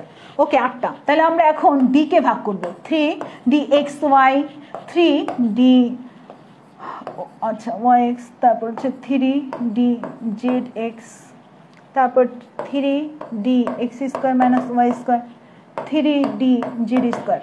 এখন আমরা কি করব? প্রত্যেকটাতে অযুগ্মভাবে প্রবেশ করাবো না একটা একটা করে? প্রত্যেকটাতে আমরা অযুগ্মভাবে একটা একটা করে প্রবেশ করাবো, একটা একটা করে প্রবেশ করাবো, কারণ আমাদের রুলসটা এটা হুন্ডে নিয়ম অনুসারে ইলেকট্রনগুলো প্রথমে একমুখীভাবে প্রবেশ করবে। এরপরে এখন 5টা হয়ে গেছে, আমাদের হাতে আর কয়টা আছে বাচ্চারা? 8টা থেকে, তাহলে আর হাতে 3টা আছে, তাহলে আমরা 3টা আবার উল্টোভাবে প্রবেশ করাই দিই, 3টা উল্টোভাবে প্রবেশ করাই দিই। এখন তোমরা বলো অযুগ্ম বা বিজোড় কয়টা আছে? অযুগ্ম বা বিজোড় কয়টা আছে বাচ্চারা? অযুগ্ম বা বিজোড় কয়টা আছে দেখো তো, বুঝছো কিনা? অযুগ্ম বা বিজোড় কয়টা আছে? এই টাইপের প্রশ্ন কিন্তু আসে কৃষিতে, হ্যাঁ, এই টাইপের প্রশ্নগুলো অনেক ইম্পর্টেন্ট, এখান থেকে একটা চলে আসলে আসতে পারে। তাহলে অযুগ্ম বা বিজোড় কয়টা এখানে? অযুগ্ম বা বিজোড় কিন্তু আমাদের এখানে 2টা। অযুগ্ম বা বিজোড় কয়টা আছে দ্রুত বলো তো?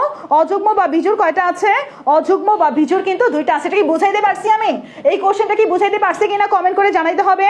এই কোশ্চেনটা কি সবাই বুঝছো কিনা? যদি আগের কোশ্চেনটা কেউ বুঝে থাকে তাহলে এই কোশ্চেনও সে বুঝবে, যদি আগের কোশ্চেন কেউ বুঝে থাকে তাহলে এই কোশ্চেনও কিন্তু বুঝবে। ওকে, ঠিক আছে, তাহলে আমরা কিন্তু বুঝতে পারছি, সবাই বুঝতে পারছি। ওকে, তাহলে চলে যাবো আমরা পরবর্তী কোশ্চেনে। আশা করি এই কোশ্চেন ক্লিয়ার হয়েছে। এখানে বলছে PS4+ আয়নে কয়টি ইলেকট্রন আছে? PS4+ আয়নে কয়টা ইলেকট্রন আছে? ফসফরাসের কয়টা? ফসফরাসের কয়টা বাচ্চারা? 15টা। ফসফরাসের কয়টা? 15টা। তারপরে হাইড্রোজেনের 4টা হাইড্রোজেন, তাহলে একটা একটা করে কয়টা? একটা একটা করে 4টা। ওকে, 4টা। একটা পজিটিভ আয়ন আছে, পজিটিভ থাকলে প্লাস করবো না মাইনাস করবো? তাড়াতাড়ি বলো দেখি তোমরা কি জানো। পজিটিভ থাকলে প্লাস করবো না মাইনাস করবো? পজিটিভ থাকলে প্লাস করবো না মাইনাস করবো? পজিটিভ থাকলে প্লাস করবো না মাইনাস করবো? পজিটিভ থাকলে মাইনাস করে দিব 1, তাহলে আসে কত? 19 থেকে আমাদের 19 থেকে বিয়োগ করবা 1, তাহলে হয় কত? 18। দেখো অ্যান্সার কত হবে? দ্রুত অ্যান্সারটা কত হবে? তাড়াতাড়ি বলো অ্যান্সারটা কিন্তু কত হবে? অ্যান্সারটা সি হবে, অ্যান্সারটা সি হবে। ওকে, তাহলে অ্যান্সারটা সি। বুঝাইতে পারছি আমি? আশা করি বুঝাইতে পারছি। এরপর নিচের কোনটা প্যারাম্যাগনেটিক? দেখো প্যারাম্যাগনেটিক হচ্ছে, প্যারা কখন হয় বলো তো? আমরা যখন সিঙ্গেল থাকি, বিজোড় অবস্থায় থাকি, তখনই প্যারা লাগে না তোমাদের? যখন তোমরা বিজোড় অবস্থায়, তখনই তোমাদের কাছে প্যারা লাগে লাইফটা। কিন্তু যদি ডাবল হয়ে যাও, তুমি অর্ধেক পড়লা, সে অর্ধেক পড়লে, পরীক্ষা হলে একটু দেখা দেখি করলা, কিন্তু কৃষি পরীক্ষাতে যা সিট একসাথে কমন পাবা না, বুঝছো? তাই নিজের পড়া পড়ো, প্যারা নিয়ে নিজের পড়া পড়ো। যেখানে বিজোড় ইলেকট্রন সেখানেই আমাদের কি হবে? যেখানেই আমরা ইলেকট্রন বিন্যাস করার পরে আমরা বিজোড় ইলেকট্রন পাবো, সেখানেই কিন্তু আমাদের প্যারাম্যাগনেটিক অবস্থা থাকবে। জিঙ্কের হচ্ছে কত? 30, হ্যাঁ, পারমাণবিক সংখ্যা। কপারের মেবি 29, কপারের। ক্যালসিয়ামের কত? ক্যালসিয়ামের 20। ম্যাগনেসিয়ামের কত? 12। তোমরাই বলো তো এখানে বিজোড় কোনটা মনে আছে? জেনে বিজোড় মনে করবা, ওইটারই দিয়ে দিবে অ্যান্সার। যেখানে বিজোড় ওইটারই দিয়ে দিবে অ্যান্সার। এখানে বলো তো বিজোড় অযুগ্ম ইলেকট্রনের হিসাবটা আর একটু প্রবলেম। সিয়াম নেট প্রবলেম ছিল কেন? সিয়াম তুমি এই জায়গাটা টেনে দেখতে হবে, আমি অনেকক্ষণ ওই আগেরটাও বুঝাইছি অযুগ্ম কিভাবে বের করতে হয়, এটা কিন্তু সবাই বুঝছে। আমরা আরো অনেকগুলো কোশ্চেন সলভ করতে হবে, প্রায় 200-300 কোশ্চেন নিয়ে আসছি তোমাদের জন্য। আচ্ছা, এখানে আমাদের অ্যান্সারটা কি হবে? অ্যান্সারটা কিন্তু আমাদের কপার হবে। অ্যান্সারটা কি হবে?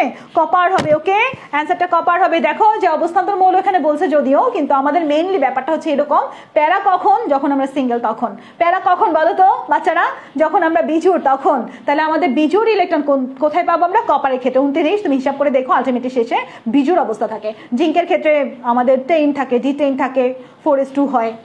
ক্যালসিয়ামের ক্ষেত্রে আমরা দেখি যে 2 থাকে, শেষে জোড় থাকে। ম্যাগনেসিয়ামের ক্ষেত্রে আমরা 2 দেখতে পাবো, এস অরবিটালে 2 থাকবে। কিন্তু কপার বেচারা শেষের দিকে একটা সিঙ্গেল অবস্থা থাকে, আর সিঙ্গেল অবস্থা থাকে বলে কি হয়? প্যারা হয়। সিঙ্গেল অবস্থা থাকে বলে কি হয়? সিঙ্গেল অবস্থা থাকে বলেই প্যারা হয়। কোনটি ম্যাঙ্গানিজ ধাতুর অস্থিতিশীল জারণ মান? কোনটি ম্যাঙ্গানিজ ধাতুর অস্থিতিশীল জারণ মান? আমরা জানি যে ম্যাঙ্গানিজের অনেকগুলো জারণ মান হয়। ম্যাঙ্গানিজের কয়টা জারণ মান হয় বলো তো বাচ্চারা? ম্যাঙ্গানিজের জারণ মান কিন্তু 2 স্থিতিশীল, 4 স্থিতিশীল, 7 স্থিতিশীল, এবং 7 হচ্ছে সর্বোচ্চ মান ম্যাঙ্গানিজের। কিন্তু এই 3 হচ্ছে অস্থিতিশীল, মানে জারণ মান ওকে, কিন্তু স্থিতিশীল না। 3+6 দুইটাই, 3+6 দুইটাই হচ্ছে অস্থিতিশীল। 3+6 দুইটাই হচ্ছে অস্থিতিশীল। 3+6 দুইটাই হচ্ছে অস্থিতিশীল। ওকে, তাহলে আমাদের আলটিমেটলি এখানে অ্যান্সারটা কি হবে? এখানে 3 হবে। অ্যান্সারটা কি হবে?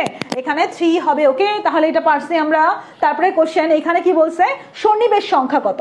সন্নিবেশ সংখ্যা হচ্ছে, সন্নিবেশ সংখ্যা তত তার লিগ্যান্ড যত, লিগ্যান্ড যত সন্নিবেশ সংখ্যা তত। লিগ্যান্ড কারা? বড় জটিল যৌগ তৈরি করার সময় যারা মুক্তজোড় ইলেকট্রন সরবরাহ করে, সেন্টার মৌলের সাথে যুক্ত হয়, তারাই লিগ্যান্ড। ওকে, আমরা যদি কোবালকে মাঝখানে রাখি, কোবালকে মাঝখানে রাখার পরে আমরা চারদিকে 4টা কি দিয়ে দিলাম? অ্যামোনিয়া দিয়ে দিলাম। চারদিকে 4টা কি দিয়ে দিলাম বাচ্চারা? চারদিকে 4টা অ্যামোনিয়া দিয়ে দিলাম। চারদিকে 4টা অ্যামোনিয়া দিয়ে দিলাম, সাথে আরো কি আছে? আরো আছে 2টা ক্লোরিন দিয়ে দিলাম। তাহলে আমাদের টোটালি লিগ্যান্ড কত হইলো? লিগ্যান্ড কয়টা হইলো? লিগ্যান্ড 6টা। লিগ্যান্ড যদি 6টা হয়, সন্নিবেশ সংখ্যা তত, লিগ্যান্ড সংখ্যা যত। লিগেন্ড সংখ্যা 6টা, তাহলে সন্নিবেশ সংখ্যা কত? তাড়াতাড়ি বলতে হবে বাচ্চারা। লিগেন্ড সংখ্যা যদি 6টা হয়, সন্নিবেশ সংখ্যা কত? লিগেন্ড যত সন্নিবেশ সংখ্যা তত, লিগেন্ড যত সন্নিবেশ সংখ্যা তত। সোজা কথা, লিগেন্ড যত সন্নিবেশ সংখ্যা তত, লিগেন্ড যত সন্নিবেশ সংখ্যা তত, লিগেন্ড যত সন্নিবেশ সংখ্যা তত। ওকে, ক্লিয়ার? আশা করি সবাই ক্লিয়ার হতে পারছো। লিগেন্ড যত সন্নিবেশ সংখ্যা তত। এখানে কি বলছে? ক্রোমিয়ামের জারণ মান কত? ক্রোমিয়ামের জারণ মান একটু হিসাব করতে হবে। ক্রোমিয়ামের জারণ মান, চলো আমরা একটু এটা দেখি, লিখতে টাইম লাগবে তাই তাড়াতাড়ি নিলাম। ক্রোমিয়ামের জারণ মান এখানে খেয়াল করো, ক্রোমিয়াম চাইছে, তাহলে ক্রোমিয়ামকে আমরা এইচ ধরবো। ক্রোমিয়ামকে এইচ ধরবো না? ওকে। আর পানির টোটাল পানির জারণ মান যদি বলে তাহলে 0। পানির কয়টা আছে অনু? 4টা, তাহলে 0 ইন্টু আমরা দিলাম। এরপরে দেখো ক্লোরিনের জারণ মান আমরা জানি কত? -1, যেহেতু 2টা আছে তাহলে -1, এবং ব্রোমিনের কত? -1, তাহলে -1। এবং এখানে আমাদের কোনো চার্জ নাই, যেহেতু চার্জ নাই তাই আমরা 0 লিখেছি, ইজ ইকুয়াল টু 0। তারপরে হিসাব করে আসো, আলটিমেটলি কিন্তু মানটা আসবে +3। তোমরা সবাই আশা করি এই জারণ মান বের করা পারো, এর জন্য আমি 10 দিলাম এখানে। জারণ মান বের করা আমরা পারি না সবাই?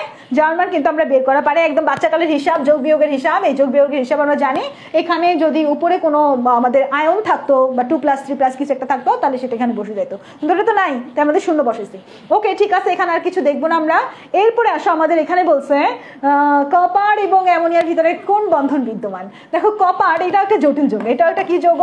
এটা একটা জটিল যৌগ, টেট্রাঅ্যামিন কপার, তাই না? 4টা অ্যামোনিয়া যুক্ত হয়েছে। 4টা অ্যামোনিয়া যে যুক্ত হলো, অ্যামোনিয়ারা কি দিছে বলো তো? অ্যামোনিয়ার এক জোড়া করে মুক্তজোড় ইলেকট্রন সরবরাহ করেছে না? এক জোড়া করে মুক্তজোড় ইলেকট্রন সরবরাহ করে যে বন্ধন গঠিত হয় সেই বন্ধনকে সন্নিবেশ বন্ধন বলে। এক জোড়া করে মুক্তজোড় ইলেকট্রন দিয়ে যে বন্ধন গঠিত হয় সেই বন্ধনকে কি বন্ধন বলে বাচ্চারা? এক জোড়া করে মুক্তজোড় ইলেকট্রন দিয়ে যে বন্ধন গঠিত হয় সেই বন্ধনকে সন্নিবেশ বন্ধন বলে, সেই বন্ধনকে সন্নিবেশ সমযোজী বন্ধন বলে। এক জোড়া করে মুক্তজোড় ইলেকট্রন দিয়ে যে বন্ধন গঠিত হয় সেই বন্ধনকে সন্নিবেশ সমযোজী বন্ধন বলে, সেই বন্ধনকে সন্নিবেশ সমযোজী বন্ধন বলে। আচ্ছা, এরপরে চলে যাব আমরা পরবর্তী কোশ্চেনে।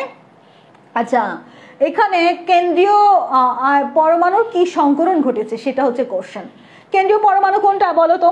এখানে কেন্দ্রীয় পরমাণু কোনটা? কেন্দ্রীয় পরমাণু আমাদের হচ্ছে আয়রন, তাই না? আয়রন হচ্ছে কেন্দ্রীয় পরমাণু, আয়রন কেন্দ্রীয় পরমাণু। কিন্তু এখানে আমাদের সন্নিবেশ সংখ্যার মান দেখি আমরা, সন্নিবেশ সংখ্যা কয়টা? 6, তাই না? আয়রনের ক্ষেত্রে সন্নিবেশ সংখ্যা কত? 6। এই 6 থেকে আমরা টেকনিক্যালি বের করতে পারবো। 6 থেকে আমরা যদি sp_d এর কথা চিন্তা করি, sp_d, তাহলে আমাদের আলটিমেটলি কত হয়? আমাদের আলটিমেটলি হয় sp3d2 হয়, বুঝছো? হিসাবে দেখো 1 1 3 4 6 এইভাবে হয়, হ্যাঁ, sp3। তো যেহেতু আমাদের এখানে সায়ানোমূলক আছে, সায়ানো এটা স্ট্রং লিগ্যান্ড, সায়ানোটা হচ্ছে স্ট্রং লিগ্যান্ড, স্ট্রং লিগ্যান্ডের ডিটা সামনে চলে আসে, স্ট্রং লিগ্যান্ডের ডিটা সামনে চলে আসে, এটাই মনে রাখো। আমাদের যে স্ট্রং লিগ্যান্ড থাকে, স্ট্রং লিগ্যান্ডের ডিটা কি হয়? ডি সামনে চলে আসে। তাহলে আমরা এখানে হিসাব করে দেখি, D2 2টা, 2 আর 1 3, 3 আর 3 6, তাহলে টোটাল আমাদের সন্নিবেশ সংখ্যা 6, এই মানও 6, হিসাব করে আমরা বের করছি। এবার বুঝছো, এটা টেকনিক করে পরীক্ষা হলে তাড়াতাড়ি বের করার সিস্টেম। তাহলে অ্যান্সারটা কি হবে? অ্যান্সারটা ডি হবে। অ্যান্সারটা কি হবে তাড়াতাড়ি বলো? অ্যান্সারটা কিন্তু ডি হবে। কারা জানে এ দিছো কারা? তাদের একটা ভুল হয়েছে, তোমাদেরটা হয়েছে কিন্তু একটু ভুল হয়েছে, একটু ভুলের জন্য তো মার্ক কাটা যাবে। আমাদের যেহেতু এই যে সায়ানোমূলক আছে, সিএন আছে, সায়ানেট থাকলে সিএন থাকলে এটা হচ্ছে স্ট্রং লিগ্যান্ড, আর স্ট্রং লিগ্যান্ড যারা তাদের ক্ষেত্রে ডিটা সামনে চলে আসে। স্ট্রং লিগ্যান্ডের ক্ষেত্রে ডিটা কি হয়? সামনে চলে আসে। তাহলে অ্যান্সারটা কি হয়ে যাবে? অ্যান্সারটা কিন্তু ডি হয়ে যাবে। অ্যান্সারটা ডি হয়ে যাবে। দেখছো এই যেখানে লেখা আছে স্ট্রং লিগ্যান্ড ডি, তাই সামনে চলে আসছে। ওকে, তারপরে নিচের কোন আয়নটি রঙিন যৌগ গঠন করে? রঙিন যৌগ কোনটা গঠন করে বলো তো বাচ্চারা? নকল ক্রমেই ফিরছে, মনে আছে তোমাদের? নকল ক্রমেই ফিরছে, নকল ক্রমেই ফিরছে যারা, এটা দিয়ে আমাদের রঙিন যৌগ। এটা কিন্তু কৃষিতে কোশ্চেন আসছে, এটা এই কোশ্চেনটা কৃষিতেও আসছে বিগত বছরের কোশ্চেনে। নকল ক্রমেই ফিরছে নিকেল 2+, নকল ক্রোমিয়াম, নিকেল 2+, নকল ক্রমেই ফিরছে নিকেল 2+, তারপর হচ্ছে ক্রোমিয়ামও আমাদের ক্রোমিয়াম। আচ্ছা, কোন যৌগটা রঙিন না? হ্যাঁ, নিকেল, ক্রোমিয়াম 3+, আয়রন 2+, এই তিনটা হচ্ছে রঙিন যৌগ গঠন করে। মনে রাখতে পারো, নকল ক্রমেই ফিরছে। সবাই আবার নকল করতে চায়। নকল দিয়ে নিকেল 2+, ক্রমে দিয়ে ক্রোমিয়াম 3+, ফিরছে দিয়ে আয়রন 2+। নকল ক্রমেই ফিরছে, এরা হচ্ছে হচ্ছে রঙিন, নকল ক্রমেই ফিরছে কি বলো তো, নকল ক্রমেই ফিরছে এরা হচ্ছে রঙিন, নকল ক্রমেই ফিরছে এরা কি, তাড়াতাড়ি বলো, নকল ক্রমেই ফিরছে এরা কিন্তু রঙিন, নকল ক্রমেই ফিরছে এরা কি, নকল ক্রমেই ফিরছে এরা কিন্তু রঙিন রঙিন রঙিন রঙিন। দ্যাট মিন্স অ্যান্সার কি হবে, অ্যান্সার কিন্তু ডি হবে, অ্যান্সারটা কি হবে, অ্যান্সারটা কিন্তু ডি হবে, ডি, ঠিক আছে। তাহলে আমাদের এইবারে বলছে এখানে একটা কোনটি রঙিন যৌগ গঠন করে, এই জায়গার ক্ষেত্রেও কোবাল্ট হচ্ছে অবস্থান্তর মৌল, কোবাল্ট এই বি হচ্ছে রঙিন যৌগ গঠন করে, মনে রেখো, ঠিক আছে। কোবাল্ট হচ্ছে অবস্থান্তর মৌল, তাই এটা হচ্ছে এই যে দেখো কোবাল্ট অবস্থান্তর মৌল, তাই এটা আমাদের এখানে স্ক্যান নিলাম তো ভুল দিচ্ছে, অ্যান্সার এটা না, অ্যান্সার হবে এটা, ঠিক আছে। তাহলে আমাদের অ্যান্সারটা কত হবে, কোনটা রঙিন যৌগ গঠন করে, অ্যান্সারটা কি হবে তাড়াতাড়ি বলো তো, এখানে কিন্তু অ্যান্সারটা বি হবে, বি, ঠিক আছে। ওকে, তারপরে আমাদের নিচের কোনটির ক্ষেত্রে ডি অরবিটালের অস্তিত্ব বিদ্যমান, কোনটার ক্ষেত্রে ডি অরবিটালের অস্তিত্ব বিদ্যমান, সবাই জানি আমরা ডি অরবিটালের প্রথম ডি ব্লক ভিত্তিক মৌল কোনটা, প্রথম প্রশ্ন আসছিল কিন্তু, ডি ব্লক ভিত্তিক প্রথম মৌল কোনটা, ডি ব্লক ভিত্তিক প্রথম মৌল কোনটা বাচ্চারা, স্ক্যান্ডিনিয়াম হচ্ছে ডি ব্লক ভিত্তিক প্রথম মৌল, ডি ব্লক ভিত্তিক প্রথম মৌল কোনটা, ডি ব্লক ভিত্তিক প্রথম মৌল হচ্ছে স্ক্যান্ডিনিয়াম, ডি ব্লক ভিত্তিক প্রথম মৌল কোনটা তাড়াতাড়ি বলো তো, ডি ব্লক ভিত্তিক প্রথম মৌল কোনটা, ডি ব্লক ভিত্তিক প্রথম মৌল হচ্ছে স্ক্যান্ডিনিয়াম, ওকে, আচ্ছা স্ক্যান্ডিনিয়াম।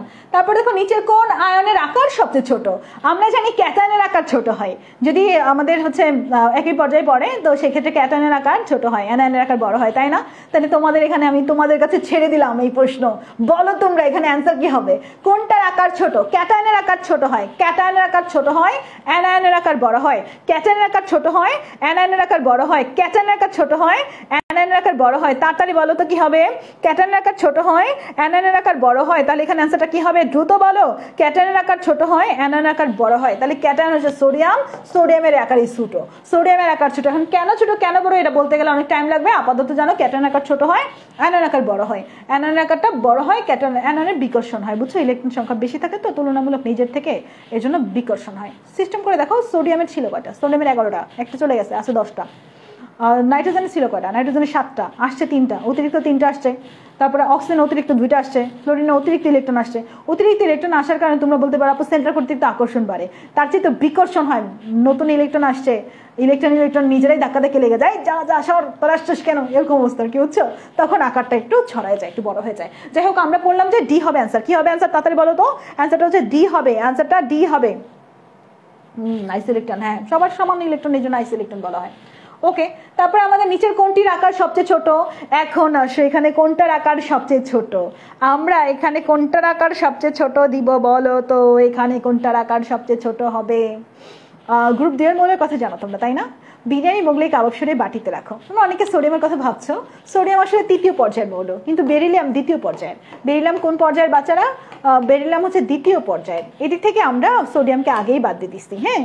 তারপরে দেখো বিরিয়ানি মোগলাই কাবাব সরিয়ে বাটিতে রাখো যদি বলি, তাহলে বেরিলিয়াম তো দ্বিতীয় পর্যায়ে শুরুতেই আছে, তো শুরুতে উপরে তো সবার আগে তো ছোটটাই থাকে, আকার ছোট, তাহলে বেরিলিয়ামের আকার ছোট না, বেরিলিয়ামের আকার ছোট, বেরিলিয়ামের আকারটা কিরকম বলো তো তাড়াতাড়ি, বেরিলিয়ামের আকার কিন্তু ছোট, বেরিলিয়ামের আকার ছোট, বেরিলিয়ামের আকার ছোট, তাহলে অ্যান্সারটা কি হবে, অ্যান্সারটা সি হবে, বেরিলিয়ামের আকার ছোট, অ্যান্সারটা কি হবে তাড়াতাড়ি বলো তো, বেরিলিয়ামের আকার ছোট, অ্যান্সারটা কি হবে, অ্যান্সারটা সি হবে, অ্যান্সারটা সি হবে, বেরিলিয়ামের আকার ছোট, অ্যান্সারটা সি হবে, ঠিক আছে।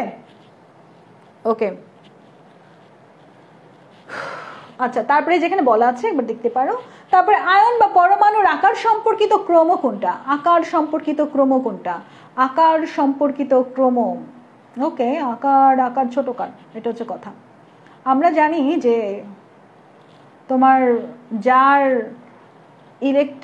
যার হচ্ছে জারণমান বেশি তার আকার ছোট হয়, তাহলে এখানে দেখো তো জারণমান কার বেশি, আকার ছোট কার, আকার ছোট কার এখানে জারণমান বেশি, তাহলে এখানে অ্যালুমিনিয়ামের আকার ছোট, আকার ছোটর ক্রম চাইছে, তাহলে আমরা যদি হিসাব করি সোডিয়াম বড়, তারপরে ম্যাগনেসিয়াম, তারপরে অ্যালুমিনিয়াম, তাই না, আকারের ক্ষেত্রে সোডিয়াম বড়, তারপরে ম্যাগনেসিয়াম, তারপরে অ্যালুমিনিয়াম না, সোডিয়াম বড়, তারপরে কি, তারপরে হচ্ছে ম্যাগনেসিয়াম, তারপরে অ্যালুমিনিয়াম, তাহলে আমাদের অ্যান্সারটা কি হবে, অ্যান্সারটা ডি হবে, অ্যান্সারটা কি হবে তাড়াতাড়ি বলো, অ্যান্সারটা কিন্তু আমাদের ডি হবে, কারণ আমরা জানি যে ফাজানের ফার্স্ট ল তোমরা সবাই পড়ছো, আমাদের ফার্স্ট ল না ফার্স্ট ল মনে হয়, হ্যাঁ ফার্স্ট ল, আমাদের হচ্ছে যার হচ্ছে চার্জের মান বেশি তার আকার ছোট, যার চার্জের মান বেশি তার কি ছোট, যার চার্জের মান বেশি তার আকার ছোট। তাহলে এখানে কার চার্জের মান বেশি? আমাদের চার্জের মান কিন্তু তোমার অ্যালুমিনিয়ামের বেশি। যেহেতু অ্যালুমিনিয়ামের চার্জের মান বেশি তাহলে অ্যালুমিনিয়ামের আকার ছোট হবে না, অ্যালুমিনিয়ামের আকার ছোট হবে। ক্যাটায়নদের ক্ষেত্রে যার চার্জের মান বেশি তার আকার ছোট হয়, আর যার আকার ছোট হয় তার কি হয়? যার আকার ছোট হয় তার কিন্তু পোলার আয়ন হয়। আর যার পোলার আয়ন হয় তার মধ্যে কি ক্যারেক্টার দেখা যায়? তার মধ্যে সমযোজী ক্যারেক্টার দেখা যায়। আর যাদের মধ্যে সমযোজী ক্যারেক্টার দেখা যায় তাদের গলনাঙ্ক, স্ফুটনাঙ্ক সবকিছু কম হয় না? সবকিছু কম হয়। পানিতে দ্রবণীয়তাও কম হয়, পানিতে অদ্রবণীয় ক্যারেক্টার দেখায়, সমযোজী ক্যারেক্টার দেখায়, তাই না? এটা পড়েছি আমরা ফাজান্স ফার্স্ট ল। ফাজান্স ফার্স্ট লতে কি বলছে? যার জারণ মান বেশি তার কি বেশি?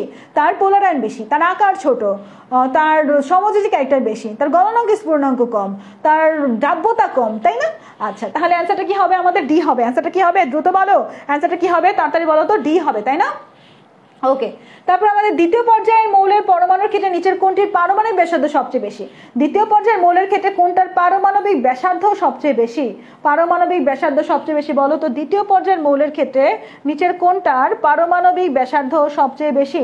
আমাদের এখানে অ্যান্সারটা কি হবে? আমরা দেখতে পাই যে পর্যায় সারণীর বাম থেকে ডান দিকে গেলে, বাম থেকে ডানে গেলে পরমাণুর আকার কি হয় বলো তো বাচ্চারা? বাম থেকে ডানের দিকে গেলে পরমাণুর আকার কি হয়? বাম থেকে ডানের দিকে গেলে পরমাণুর আকার ছোট হতে থাকে। বাম থেকে ডানের দিকে গেলে পরমাণুর আকার ছোট হতে থাকে। তাহলে দ্বিতীয় পর্যায়ের মৌলের ক্ষেত্রে এখানে আমরা কি দেখতে পাচ্ছি? দ্বিতীয় পর্যায়ের প্রথম মৌল কোনটা? আমাদের এইটা না? এইটা হচ্ছে কত? এটা হচ্ছে আমাদের 2 + 1 অর্থাৎ 3 কার লিথিয়ামের। তারপরে 2 + 2 অর্থাৎ 4 কার বেরিলিয়ামের, তাই না? বাদ বাকিগুলোর দেখার দরকার নেই আমাদের। প্রথমে কি হবে? অ্যান্সার বুঝে গেছি আমরা। অ্যান্সার কি হবে তাড়াতাড়ি বলো তো? অ্যান্সার কিন্তু লিথিয়াম হবে। অ্যান্সার কি হবে তাড়াতাড়ি বলো? অ্যান্সার কিন্তু লিথিয়াম হবে। অ্যান্সার কিন্তু লিথিয়াম হবে, তাড়াতাড়ি বলো। অ্যান্সার কিন্তু লিথিয়াম হবে। তাহলে এখানে বলছে দ্বিতীয় পর্যায়ের মৌলের ক্ষেত্রে, পরমাণুর ক্ষেত্রে নিচের কোনটির পারমাণবিক ব্যাসার্ধ সবচেয়ে বড়? তাহলে লিথিয়ামের পারমাণবিক ব্যাসার্ধ সবচেয়ে বড় হবে না? দ্বিতীয় পর্যায়ে কি? লিথিয়াম, তারপরে বেরিলিয়াম, তারপরে ব্রোন, তারপরে কার্বন, এইভাবেই তো আছে, তাই না? দ্বিতীয় পর্যায়ে। তো আলটিমেটলি আমরা কি জানি? যে আমাদের যদি পর্যায় সারণী বাম থেকে ডান দিকে যায়, প্রতিটা পর্যায়ে ইলেকট্রন সংখ্যা বাড়তে থাকে। পর্যায়ে একই থাকে কিন্তু ইলেকট্রন সংখ্যা বাড়তে থাকে। ইলেকট্রন সংখ্যা বাড়লে সেন্টার কর্তৃক আকর্ষণ বাড়ে, আর সেন্টার কর্তৃক আকর্ষণ বাড়লে আকারের পরিমাণটা কি হয়? সেন্টার কর্তৃক আকর্ষণ বাড়লে আকারের পরিমাণটা ছোট হয়, আকারের পরিমাণ ছোট হয়। তাহলে অ্যান্সারটা কি হবে? অ্যান্সারটা কিন্তু ডি হবে, ডি। ওকে, তারপরে চলে যাবো আমরা পরবর্তী কোশ্চেনে। নিচের কোনটির আকার সবচেয়ে ছোট? আকার সবচেয়ে ছোট, এখানে আকার সবচেয়ে ছোট কোনটার বলো তো বাচ্চারা? আকার সবচেয়ে ছোট কোনটার? আমরা জানি একই পর্যায়ের সবাই কিন্তু 2 নম্বর গ্রুপের। এখানে আমরা দেখতে পাচ্ছি 3 আর এটা কত? এটা হচ্ছে 6, 7, 8। এখন তোমরাই বলো তো আকার কার সবচেয়ে ছোট হবে? আমরা জানি পর্যায় সারণীর একই পর্যায়ে বাম থেকে ডান দিকে গেলে আকার ছোট হয়। তাহলে অ্যান্সারটা কার কত হওয়ার সম্ভাবনা আছে? তাড়াতাড়ি বলো, অ্যান্সারটা কত হওয়ার সম্ভাবনা আছে? দ্রুত বলো তো আমাকে একটু, অ্যান্সারটা কত হওয়ার সম্ভাবনা আছে? আমার কণ্ঠ যতক্ষণ চলতেছে ততক্ষণ ক্লাস চলবে, আমার ভয়েস থেমে গেলেই শেষ, ক্লাস শেষ। আমি যতক্ষণ চিল্লাইতে পারতেছি ক্লাসে ততক্ষণ ক্লাস চলবে, তার মানে অনেকক্ষণ ক্লাস হবে। অ্যান্সার কি হবে? প্রথমটা, দুটি মৌল এ ও বি, এদের পারমাণবিক ব্যাসার্ধ যথাক্রমে RA + RB, সমযোজী বন্ধন দূরত্ব আর DAB। ওকে, সঠিক কোনটা? আমরা জানি যে আমাদের সমযোজী ব্যাসার্ধ বের করতে হইলে, আমাদের দুইটার মান যোগ করতে হবে। তাহলে আমাদের দুইটার মান যোগ করলে কত হয়? এটা হয়। সমযোজী ব্যাসার্ধ বের করা হলে RA + RB = DAB। RA + RB = কত হবে? RA + RB = DAB হবে। RA + RB = DAB হবে। RA + RB = DAB হবে। ওকে, ক্লিয়ার সবাই? আশা করি সবাই ক্লিয়ার। তারপরে দেখো A ও B পরমাণুর ব্যাসার্ধ যথাক্রমে এত এত, তাহলে AB কত? আমরা তো এটাই আগে পড়ে আসছি বাচ্চারা। এটা তোমরা বলো তো আমাকে, 99 + 37 যোগ করলে কত হয়? 99 + 37 136। কারো সমস্যা আছে? 99 + 37 যোগ করলে 136 হয়। কারো সমস্যা আছে? কারো সমস্যা নাই। ওকে, আচ্ছা, ফাহমিদা বলছে আপু আপনি সারাদিন চিল্লাইতে পারবেন। চিল্লানো যায় আসলে, আমি শারীরিকভাবে অসুস্থ থাকলেও আমার ক্লাসে চিল্লাতে সমস্যা নাই, যদি মানসিকভাবে ঠিক থাকা যায়, বুঝছো? এটা সমস্যা। মন যদি খারাপ থাকে তাহলে সমস্যা হয়ে যায়। আচ্ছা, মন ভালো থাকলে হেসে হেসে অনেকক্ষণ ক্লাস নেওয়া যায়। আচ্ছা, ওকে, ঠিক আছে। তারপর দেখি কি আছে আমাদের পর্যায় সারণীতে একই পর্যায়ে বাম দিকে ডান দিকের মৌলগুলোর ক্ষেত্রে কোনটা? বাম থেকে ডান দিকের মৌলগুলোর ক্ষেত্রে, বাম থেকে ডানের মৌলগুলোর ক্ষেত্রে কি হয়? ডানের মৌলগুলোর ক্ষেত্রে আয়নীকরণ শক্তি তো বাড়ে। বাম থেকে ডান দিকে যখন যাই আকারটা ছোট হয়, আকারটা ছোট হইলে সেন্টার কর্তৃক আকর্ষণ বাড়ে, আকার ছোট হলে সেন্টার কর্তৃক আকর্ষণ বাড়লে শেষ কক্ষপথে ইলেকট্রনের প্রতি আকর্ষণ বেশি থাকে, তাহলে শেষ কক্ষপথে ইলেকট্রনটা সরাইতে টাইম বেশি লাগে, তাই না? আয়নীকরণ শক্তি বেশি হয়। ইলেকট্রন আসক্তি হ্রাস পায় না, ইলেকট্রন আসক্তি বৃদ্ধি পায়। কারণ আমরা জানি যে পজিশন 17 নম্বর গ্রুপে সবার ইলেকট্রন আসক্তি বেশি। ইভেন আমাদের 17 নম্বর গ্রুপের প্রথম মৌল ফ্লোরিনের সবচেয়ে বেশি। তাহলে বাম থেকে ডান দিকে ইলেকট্রন আসক্তি না, তড়িৎ-ঋণাত্মকতার মান বৃদ্ধি পায়। ইলেকট্রন আসক্তি হতে পারে। শেষ কক্ষপথে 17 নম্বর গ্রুপে সবচেয়ে বেশি ইলেকট্রন আসক্তি সবার। হ্যাঁ, এটাও বেশি। পরমাণুর আকার বাড়ে না, আকার ছোট হয়। তাহলে এটা ভুল। কারেক্ট কোনটা? কারেক্ট হচ্ছে গ্রুপে একটা এ হচ্ছে কারেক্ট। আচ্ছা, পিএম এর ফুল ফর্ম কি পারো না? আল্লাহ, এটা যদি না পারো তাহলে পিটান দেওয়া দরকার। ইলেকট্রন ত্যাগ করে ধনাত্মক আয়নে পরিণত হওয়ার জন্য যে শক্তি, সেটা তো আয়নীকরণ শক্তি। ধনাত্মক আয়নে পরিণত হওয়ার যে শক্তি সেটা কি শক্তি বাচ্চারা? ধনাত্মক আয়নে পরিণত হওয়ার যে শক্তি সেটা হচ্ছে আয়নীকরণ শক্তি। ধনাত্মক আয়নে পরিণত হওয়ার যে শক্তি সেটা হচ্ছে আয়নীকরণ শক্তি। ধনাত্মক আয়নে পরিণত হওয়ার যে শক্তি সেটা কি শক্তি? ধনাত্মক আয়নে পরিণত হওয়ার যে শক্তি সেটা হচ্ছে আয়নীকরণ শক্তি। তৃতীয় পর্যায়ের প্রথম 4টি মৌলের কোন ধর্মটি ক্রমাগত বৃদ্ধি পায়? তৃতীয় পর্যায়ে প্রথম 4টি মৌলের কোন ধর্মটি ক্রমাগত বৃদ্ধি পায়? পারমাণবিক ব্যাসার্ধ তো হ্রাস পায়, বৃদ্ধি পায় না। ক্রমাগত যদি বলে তাহলে আয়নীকরণ শক্তি ক্রমাগত হয় না, আয়নীকরণ শক্তিটা আপ ডাউন আছে কিছু একটা, তোমার ওই যে শেষ কক্ষপথে তোমার অর্ধপূর্ণ অবস্থা রিলেটেড কিছু, এটা না। ধাতব ধর্ম তো হ্রাস পায়। ধাতব ধর্ম আমরা জানি যে বাম থেকে ডান দিকে গেলে ধাতু থেকে অধাতু হয়ে যায়, দ্যাট মিনস ধাতব ধর্ম হ্রাস পায়। তাহলে বৃদ্ধি পায় কোনটা? মৌলের গলনাঙ্ক বৃদ্ধি পায়। কি বৃদ্ধি পায় বলো তো বাচ্চারা? বৃদ্ধি পায় কি? মৌলের গলনাঙ্ক বৃদ্ধি পায়। কি বৃদ্ধি পায়? মৌলের গলনাঙ্ক বৃদ্ধি পায়। কি বৃদ্ধি পায়? মৌলের গলনাঙ্ক বৃদ্ধি পায়। মৌলের গলনাঙ্ক বৃদ্ধি পায়। ওকে, আচ্ছা দেখো, তোমরা সবাই আমার হাঁটুর সমান বয়সী, বুঝছো? তোমরা সবাই আমার হাঁটুর সমান বয়সী। কোনটি আয়নীকরণ শক্তি বেশি? আয়নীকরণ শক্তি কার বেশি? দেখো, আয়নীকরণ শক্তি তখনই বেশি হবে যখন একটি স্থায়ী অবস্থা হবে, অর্ধপূর্ণ অবস্থা হবে। কার্বনের ক্ষেত্রে পারমাণবিক সংখ্যা হচ্ছে 6 হচ্ছে 1s2 2s2 2p2, তাহলে 6 হয়ে গেছে। এটা 2p2 আছে, অর্ধপূর্ণ অবস্থা না।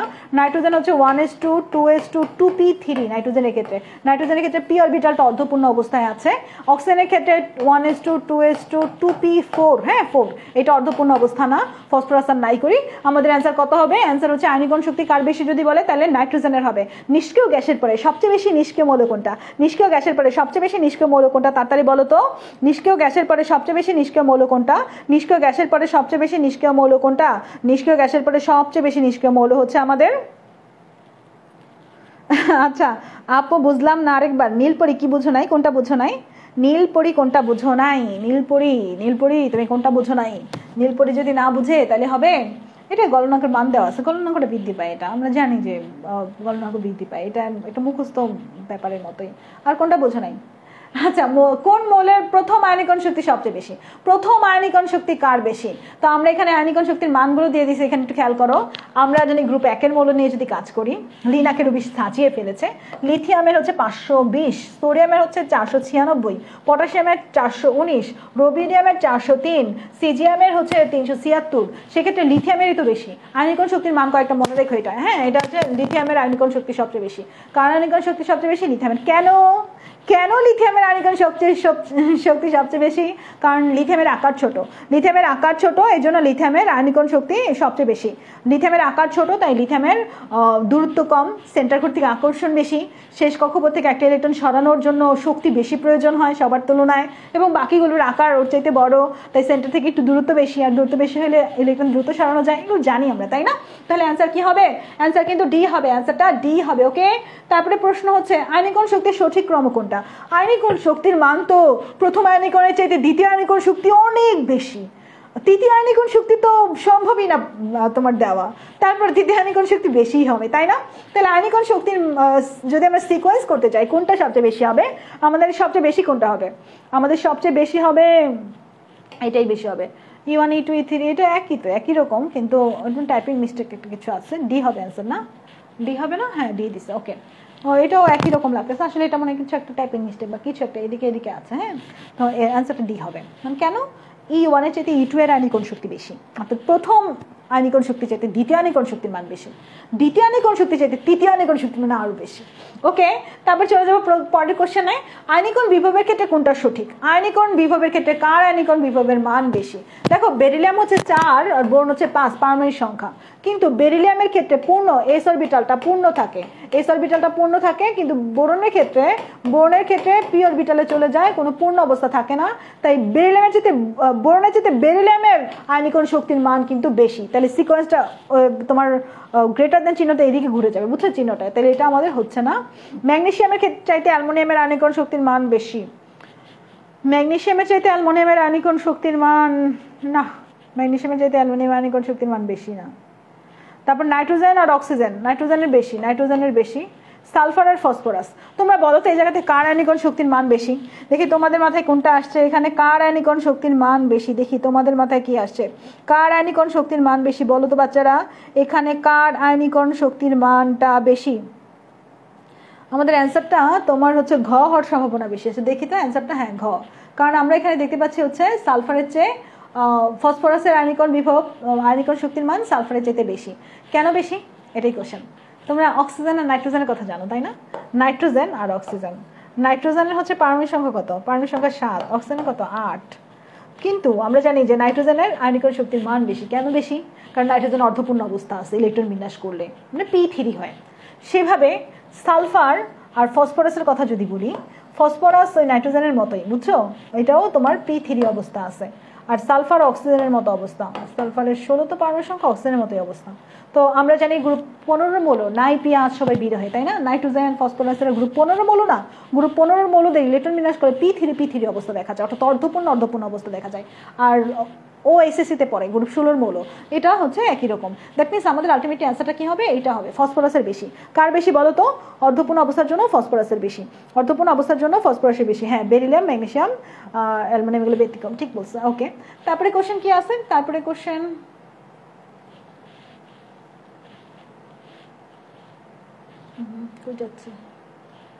কোনটির আয়নীকরণ শক্তির মান সর্বনিম্ন? আচ্ছা, গ্রুপ 1 মৌল হালি নাকি রুবি সাজিয়ে ফেলেছেন, তাই হালি নাকি রুবি সাজিয়ে ফেলেছে সিজিয়াম, সিজিয়াম কি অনেক নিচে না? হাইড্রোজেন, হাইড্রোজেনের পরে হচ্ছে হালি, লিথিয়াম, না সোডিয়াম, কে পটাশিয়াম, রুবিডিয়াম, তারপর সিজিয়াম, সিজিয়াম অনেক বড় আকারে বড় হইলে দূরত্ব বেড়ে যায় না? আকারে বড় হলে সেন্টার কর্তৃক দূরত্ব বেড়ে যায় না?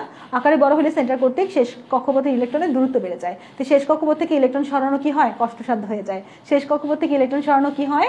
কষ্টসাধ্য হয়ে যায়। তাহলে আমাদের আলটিমেট অ্যান্সারটা কি হবে? আলটিমেট অ্যান্সারটা হবে সিজিয়াম। আলটিমেট অ্যান্সারটা কি হবে বলো তো? আলটিমেট অ্যান্সারটা হবে সিজিয়াম। আলটিমেট অ্যান্সারটা কি হবে? আলটিমেট অ্যান্সারটা হচ্ছে সিজিয়াম হবে। আলটিমেট অ্যান্সারটা কি হবে? আলটিমেট অ্যান্সারটা হচ্ছে সিজিয়াম হবে। আচ্ছা, তারপরে কি আছে দেখি তো আমরা। আয়নীকরণ বিভবের ক্ষেত্রে নিচের কোন ক্রমটি সঠিক? দেখো, আয়নীকরণ বিভবের ক্ষেত্রে কোন ক্রমটা সঠিক? কোন ক্রমটা সঠিক? এটা অ্যান্সার দাও তোমরা, দেখি চিন্তা করে অ্যান্সার দাও। আয়নীকরণ বিভবের ক্ষেত্রে কোন ক্রমটা সঠিক? আয়নীকরণ বিভবের ক্ষেত্রে সবচেয়ে বেশি আয়নীকরণ শক্তি কার? অক্সিজেন আর নাইট্রোজেনের মধ্যে নাইট্রোজেনের সবচেয়ে বেশি, তাই না? ওকে, এটা ঠিক আছে। তারপরে বেরিলিয়াম আর বোরনের মধ্যে বেরিলিয়ামের বেশি, যদিও পারমাণবিক সংখ্যা হেরফের আছে। এখানে পারমাণবিক সংখ্যা 5, এখানে 4, এখানে 8, এখানে 7, একটু উল্টাপাল্টা তাই না? কিন্তু ওই যে অর্ধপূর্ণ অবস্থার জন্য এই সিকোয়েন্সটাই হবে। অর্ধপূর্ণ অবস্থার জন্য কি হবে বলো তো? অর্ধপূর্ণ অবস্থার জন্য এই সিকোয়েন্সটাই হবে। অর্ধপূর্ণ অবস্থার জন্য আমাদের লাস্টেটাই হবে। অর্ধপূর্ণ অবস্থার জন্য আমাদের ডি অ্যান্সার হবে। হ্যালোজেন সমূহের ইলেকট্রন আসক্তির সঠিক ক্রম। ইলেকট্রন আসক্তির ক্রমটা অনেক ইম্পর্টেন্ট। এটা হচ্ছে ক্লোরিনের ইলেকট্রন আসক্তি ফ্লোরিনের চাইতে বেশি, ক্লোরিনের ইলেকট্রন আসক্তি ফ্লোরিনের চাইতে বেশি, ক্লোরিনের ইলেকট্রন আসক্তি ফ্লোরিনের চাইতে বেশি। মনে রাখো কিন্তু ইলেকট্রন আসক্তি ক্লোরিনের বেশি। Chlorine fluorine bromine iodine, chlorine fluorine bromine iodine, electron আসক্তির ক্রম কোনটা? ক্লোরিন ফ্লোরিন ব্রোমিন আয়োডিনের আসার সম্ভাবনা আছে প্রশ্ন। ইলেকট্রন আসক্তির ক্রম কোনটা? Chlorine fluorine bromine iodine, chlorine fluorine bromine iodine. তাড়াতাড়ি বলো তো। ক্লোরিন ফ্লোরিন ব্রোমিন আয়োডিন, এটা ব্যতিক্রম। এটা অ্যান্সারটা এই হবে, এটা ভালো করে মনে রেখো। কিন্তু যদি জারণ ধর্ম চাইতো তাহলে কি হইতো? জারণ ধর্ম চাইলে কিন্তু ফ্লোরিন ফ্লোরিন ব্রোমিন আয়োডিন হইতো। জারণ কোনটা? জারক, বেশি জারক, জারক ধর্ম, জারকের ধর্ম, এই টাইপের কোশ্চেন হইলে ফ্লোরিন ফ্লোরিন ব্রোমিন আয়োডিন হইতো। কিন্তু যখন বলবে ইলেকট্রন আসক্তি তখন ক্লোরিন ফ্লোরিন ব্রোমিন আয়োডিন, এটা important. Chlorine fluorine bromine iodine হবে, বুঝছো? অ্যান্সারটা কি হবে? ক্লোরিন ফ্লোরিন ব্রোমিন আয়োডিন হবে, ক্লোরিন ফ্লোরিন ব্রোমিন আয়োডিন হবে। ওকে, তাহলে এখানে কি বলছে? হ্যালোজেন সমূহের ইলেকট্রন আসক্তির ক্রম, ইলেকট্রন আসক্তির ক্রম এইটা হবে অ্যান্সার, এইটা। কিন্তু এটা হচ্ছে জারণ ধর্মের ক্রম, কালারটা উল্টো হয়ে গেছে। এই যে জারকের ক্রম, যদি জারকের ক্রম বলে তাহলে হচ্ছে ফ্লোরিন ক্লোরিন ব্রোমিন। কিন্তু যদি বলে যে আমাদের হ্যালোজেন সমূহের ইলেকট্রন আসক্তির ক্রম, তাহলে ক্লোরিন ফ্লোরিন ব্রোমিন আয়োডিন। ওকে, তাহলে অ্যান্সারটা ভালো করে মাথায় রাখতে হবে। কোনটির ইলেকট্রন আসক্তির মান সর্বনিম্ন? ইলেকট্রন আসক্তির মান সর্বনিম্ন, ইলেকট্রন আসক্তির মান সর্বনিম্ন। এখানে ইলেকট্রন আসক্তির মান সর্বনিম্ন কার বলো তো? এখানে ইলেকট্রন আসক্তির মান সর্বনিম্ন কার? ইলেকট্রন আসক্তির মান হচ্ছে ক্যালসিয়ামের সর্বনিম্ন। আমরা জানি ইলেকট্রন আসক্তি পর্যায় সারণীর বাম থেকে ডান দিকে যে গেলে বাড়তে থাকবে, অর্থাৎ অধাতুরা ইলেকট্রন আসক্তি বেশি দেখাবে, কিন্তু ক্যালসিয়াম তো ধাতু, ক্যালসিয়াম তোমার ইলেকট্রন আসক্তি কম দেখাবে। ক্যালসিয়াম ধাতু, ধাতুদের ইলেকট্রন আসক্তি নেই, ইলেকট্রন নেওয়ার চিন্তা নেই, ধাতুদের বঞ্চ দেওয়ার চিন্তা, ধাতুরা হচ্ছে বিজারক হিসেবে কাজ করে। তো ক্যালসিয়ামের নেওয়ার চিন্তা নাই, দেওয়ার চিন্তা। ক্যালসিয়ামের নেওয়ার চিন্তা নাই, কি আছে বলো তো? ক্যালসিয়ামের হচ্ছে দেওয়ার চিন্তা। ক্যালসিয়ামের নেওয়ার চিন্তা নাই, ক্যালসিয়ামের দেওয়ার চিন্তা। তাহলে অ্যান্সারটা কি হবে? ক্যালসিয়াম হচ্ছে ধাতু, তাহলে আমাদের ধাতুর ইলেকট্রন আসক্তির মান সর্বনিম্ন, ধাতুর ইলেকট্রন আসক্তির মান কিন্তু সর্বনিম্ন হবে, অধাতুর ইলেকট্রন আসক্তির মান বেশি হবে। চারটে হ্যালোজেনের মধ্যে ইলেকট্রন আসক্তির মান আচ্ছা এখানে কার হচ্ছে ক্লোরাইড আয়ন অর্থাৎ অ্যানায়ন গঠনের প্রবণতা বেশি, অর্থাৎ কার ইলেকট্রন নেওয়ার একটা ইলেকট্রন নেওয়ার ইচ্ছা বেশি? ক্লোরিনের ইলেকট্রন নেওয়ার ইচ্ছা বেশি। যার ইলেকট্রন আসক্তির মান বেশি তার ক্লোরাইড বা অ্যানায়ন তৈরির প্রবণতা বেশি। যার ইলেকট্রন আসক্তির মান বেশি তার অ্যানায়ন তৈরির প্রবণতা বেশি। যার ইলেকট্রন আসক্তির মান বেশি তার অ্যানায়ন তৈরির প্রবণতা বেশি।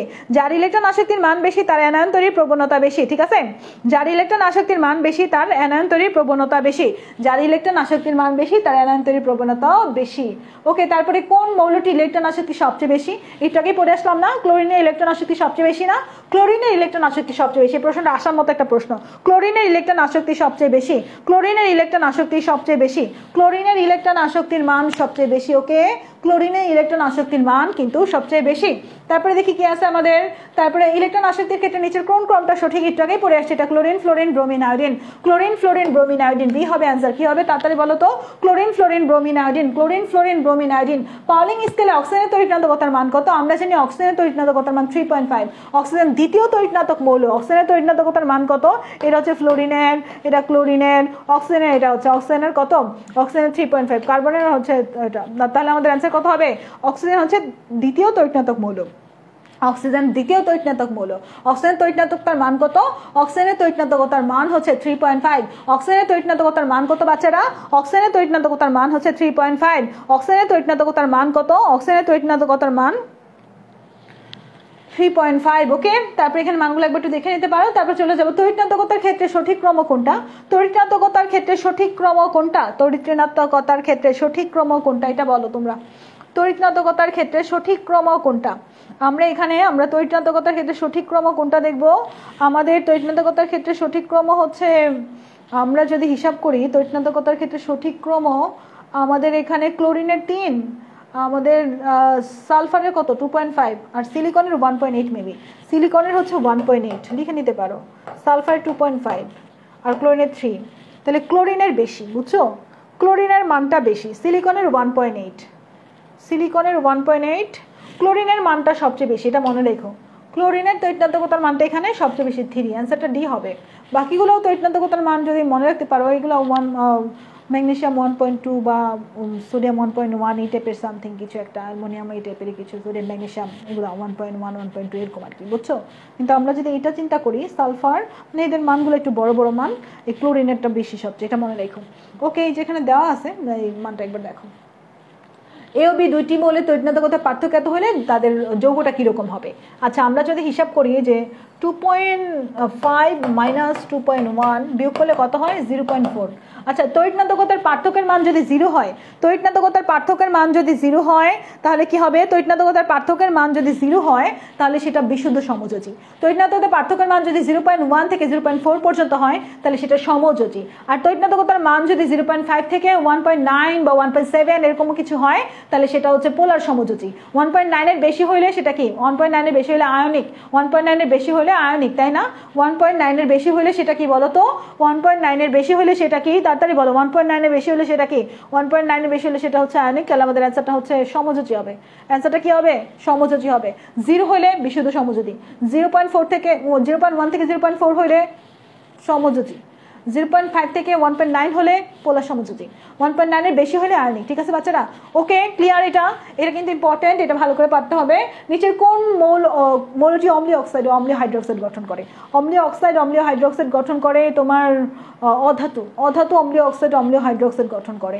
তো এখানে আমাদের অম্লীয় অক্সাইড অম্লীয় হাইড্রোক্সাইড গঠন কে করবে? সালফারের ক্ষেত্রে, সালফার তো অধাতু, সালফারের অক্সাইড তৈরি হয়, এটা তো আকরিক উৎপন্নকারী। অম্লীয় অক্সাইড অম্লীয় হাইড্রোক্সাইড গঠন করে সালফার, সালফার ডাইঅক্সাইড, হ্যাঁ অধাতু, সালফারই হবে অ্যান্সার। ওকে, তারপরে দেখো আমাদের কোন অক্সাইডটি অম্লধর্মী? আমরা জানি অধাতুর অক্সাইড অম্লধর্মী হয় না? অধাতুর অক্সাইড অম্লধর্মী হয়। সিলিকন তো অধাতুই, অধাতুর অক্সাইড অম্লধর্মী, অধাতুর অক্সাইড অম্লধর্মী। অ্যামোনিয়াম অক্সাইড এটা হচ্ছে তোমার উভয়ধর্মী, এটা হচ্ছে ক্ষারীয়, এটা হচ্ছে প্রশম। তাহলে সিলিকন অক্সাইড, সিলিকন ডাইঅক্সাইড কি? সিলিকন ডাইঅক্সাইড হচ্ছে অম্লধর্মী, অধাতুর অক্সাইড অম্লধর্মী। অ ফর অধাতুর অক্সাইডটা কিরকম?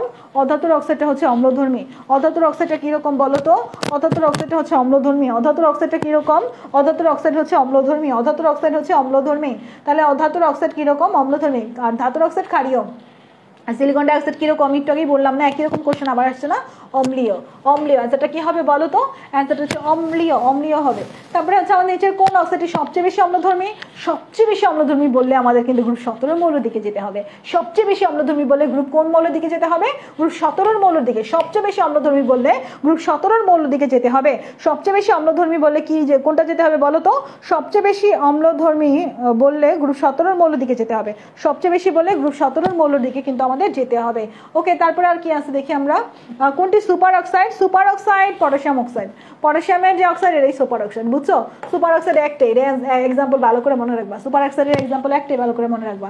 এখানে অনেকগুলো এক্সাম্পল দেওয়া আছে, এগুলো কিচ্ছু লাগবে না, কিচ্ছু মনে রাখা লাগবে না, খালি পটাশিয়াম অক্সাইড, বুঝছো? পটাশিয়ামের যে অক্সাইডটা ওটাই সুপার অক্সাইড, এটাই মনে রাখো। তারপর দেখো কোন অক্সাইডটি সবচেয়ে বেশি অম্লধর্মী বলছিলাম। সবচেয়ে বেশি বললে গ্রুপ 17 দিকে যেতে হবে। সবচেয়ে বেশি বলে গ্রুপ 17 দিকে যেতে হবে। 17 হচ্ছে ক্লোরিন, তাই না? সবচেয়ে বেশি বলে গ্রুপ 17 দিকে যাইতে হবে। সবচেয়ে বেশি বলে গ্রুপ 17 দিকে যাইতে হবে। সবচেয়ে বেশি বলে গ্রুপ 17 দিকে যাইতে হবে। ওকে, সবচেয়ে বেশি বলে গ্রুপ 17 দিকে যাইতে হবে। তাহলে অ্যান্সারটা আমাদের এ হবে। তারপরে দেখো কোন অক্সাইডটি উভয়ধর্মী? কোন অক্সাইডটা উভয়ধর্মী? উভয়ধর্মী তো বললামই, অ্যালুমিনিয়াম অক্সাইড। অ্যালুমিনিয়াম অক্সাইড হচ্ছে উভয়ধর্মী। অ্যালুমিনিয়ামের যে অক্সাইড সেটাই হচ্ছে উভয়ধর্মী, এটা মনে রেখো ভালো করে। অ্যালুমিনিয়াম অক্সাইডটা কি বলো তো? উভয়ধর্মী। উভয়ধর্মী অক্সাইড নিচের কোনটা? একটু আগেই বলছি উভয়ধর্মী অ্যালুমিনিয়াম অক্সাইড। কিন্তু আমাদের আরো কিছু এক্সাম্পল মনে রাখা দরকার। দেখো আমাদের gallium oxide, barium oxide, aluminium oxide, stannous oxide, lead oxide, এই অক্সাইডগুলো সব হচ্ছে উভয়ধর্মী। তাহলে অ্যালুমিনিয়াম অক্সাইডও পড়লাম, কিন্তু অপশনে যদি অ্যালুমিনিয়াম অক্সাইড না থাকে, বেরিয়াম অক্সাইড থাকে, অ্যান্সার কিন্তু হবে। স্টেনাস অক্সাইড থাকে, অ্যান্সার কিন্তু হবে। লেড অক্সাইড থাকে, অ্যান্সার কিন্তু হবে। তাহলে আমাদের অ্যান্সারটা কি হবে বলো তো? অ্যান্সারটা এখানে কি হবে? এখানে কিন্তু বেরিয়াম অক্সাইড হবে। এখানে কি হবে বলো তো বাচ্চারা? এখানে কিন্তু বেরিয়াম অক্সাইড হবে। এখানে কিন্তু বেরিয়াম অক্সাইড হবে। ওকে, এখানে বেরিয়াম অক্সাইড হবে। তারপরে দেখি কি আছে কোশ্চেন।